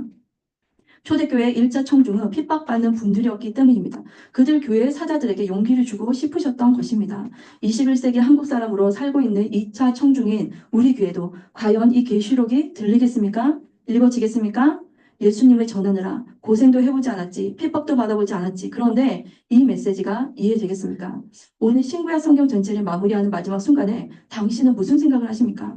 하나님은 왕이시다. 그는 나를 지으신 창조주시다. 세계사를 주관한 왕 중의 왕이시다. 그분이 세상 속으로 들어와 사람으로 사셨다. 오신 이유는 사랑한다는 것을 고백하기 위해서였다. 그것을 증명하기 위해서 죽으셨다. 죽음에 갇히지 않고 부활함으로써 그가 하나님이요 창조주이심을 또한 증명해 내셨다. 그의 나라는 완성될 것이다. 이 진술이 사실이라고 믿어지십니까? 믿어지십니까? 네. 그렇다면 이것을 땅끝까지 전해야 합니다. 전한다면 고난을 받아야 합니다. 고생해야 합니다. 하나님 나라를 이루기 위해 흘린 눈물이 있어야 보좌에 앉으신 어린 양이 당신의 눈물을 닦아주실 것입니다. 21세기 편안한 한국 상황 속에서 기독교의 가장 큰 고난은 이 나라를 위해 흘리는 고난의 눈물이 없다는 것입니다. 자, 우리 오늘 여기까지 우리 요한계시록이 다 마쳤습니다. 자, 마무리 잠깐 우리 진주 한 1분 잠깐 정리하고 한 분 잠깐 나누시고 오늘 이제 목사님 나오셔서 말씀하시고 마무리해 주시겠습니다.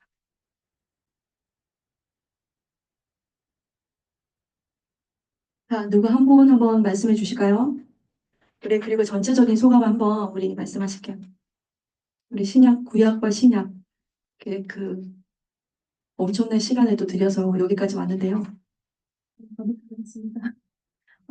구약을 통해서 신약까지 지금까지 거의 다 그 시간을 합치면 6개월을 가정에 있었는데 다들 대단하신 것 같습니다. 토요일을 시간을 다 내셔서 이렇게 오셔서 같이 이제 목사님 말씀과 그리고 성경의 내용을 자세히 알게 됨으로써 하나님의 말씀을 더 깊게 묵상할 수 있는 계기가 되었던 것 같고 그리고 하나님 말씀을 알고 그냥 우리가 이게 알면서 끝나는 것이 아니라 이것을 통해서 저희가 하나님 앞에 바로 서고 또 우리가 전도자로서 또 세상에 나가야 된다는 생각이 더 깊게 드는 그런 귀한 시간들이었습니다. 감사합니다. 예, 우리 한번 몇 분 얘기하실게요.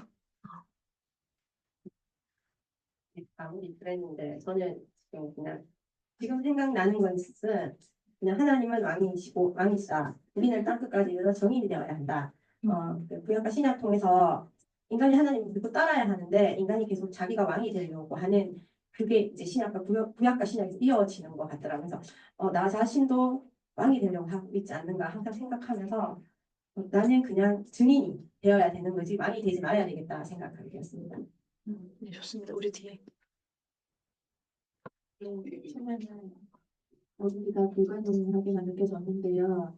한 주 한 주 이렇게 공부할 때마다 너무 감동이 겹쳤고 또 더더욱 수업을 할 때마다 기쁨도 많았고 내가 이렇게 해서 더 자세히 하나님의 말씀에 가까이 가는구나라고 많이 느꼈습니다. 그리고 신약을 하면서 이제 말씀이 재밌다라고 생각하면 좀 그렇지만 되게 흥미진진했고요. 많은 것들이 더 궁금해지고 그래서 다음에 수업하게 되면 더 자세히 지금은 막대기로 공부를 했지만 다음에 더 자세히 해보고 싶다라는 욕심이 있습니다. 네, 감사합니다.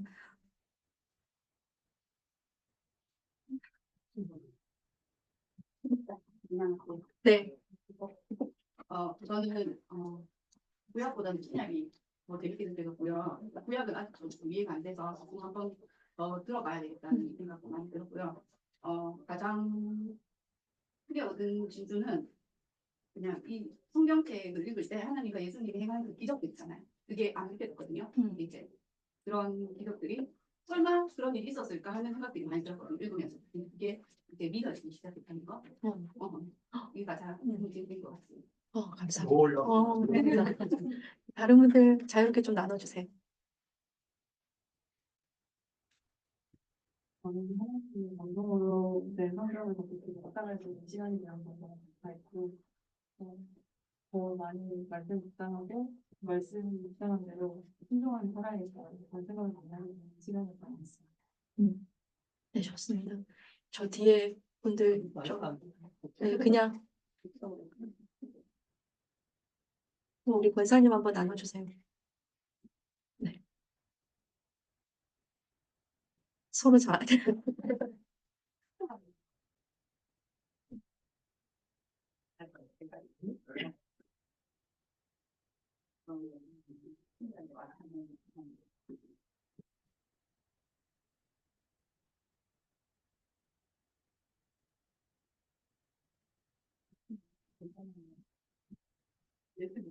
주님의 마음의 역할을 하나님을 보면서 하나님이 하시고 예수님이 하나님이 하시고 하면 완전히 사람이 바뀔 수가 있다. 그렇게 바뀔 수가 있는 다시 한번 대답드렸어요. 나도 하나님과 바뀌어 하나님과 있을 수 없구나. 말씀을 따라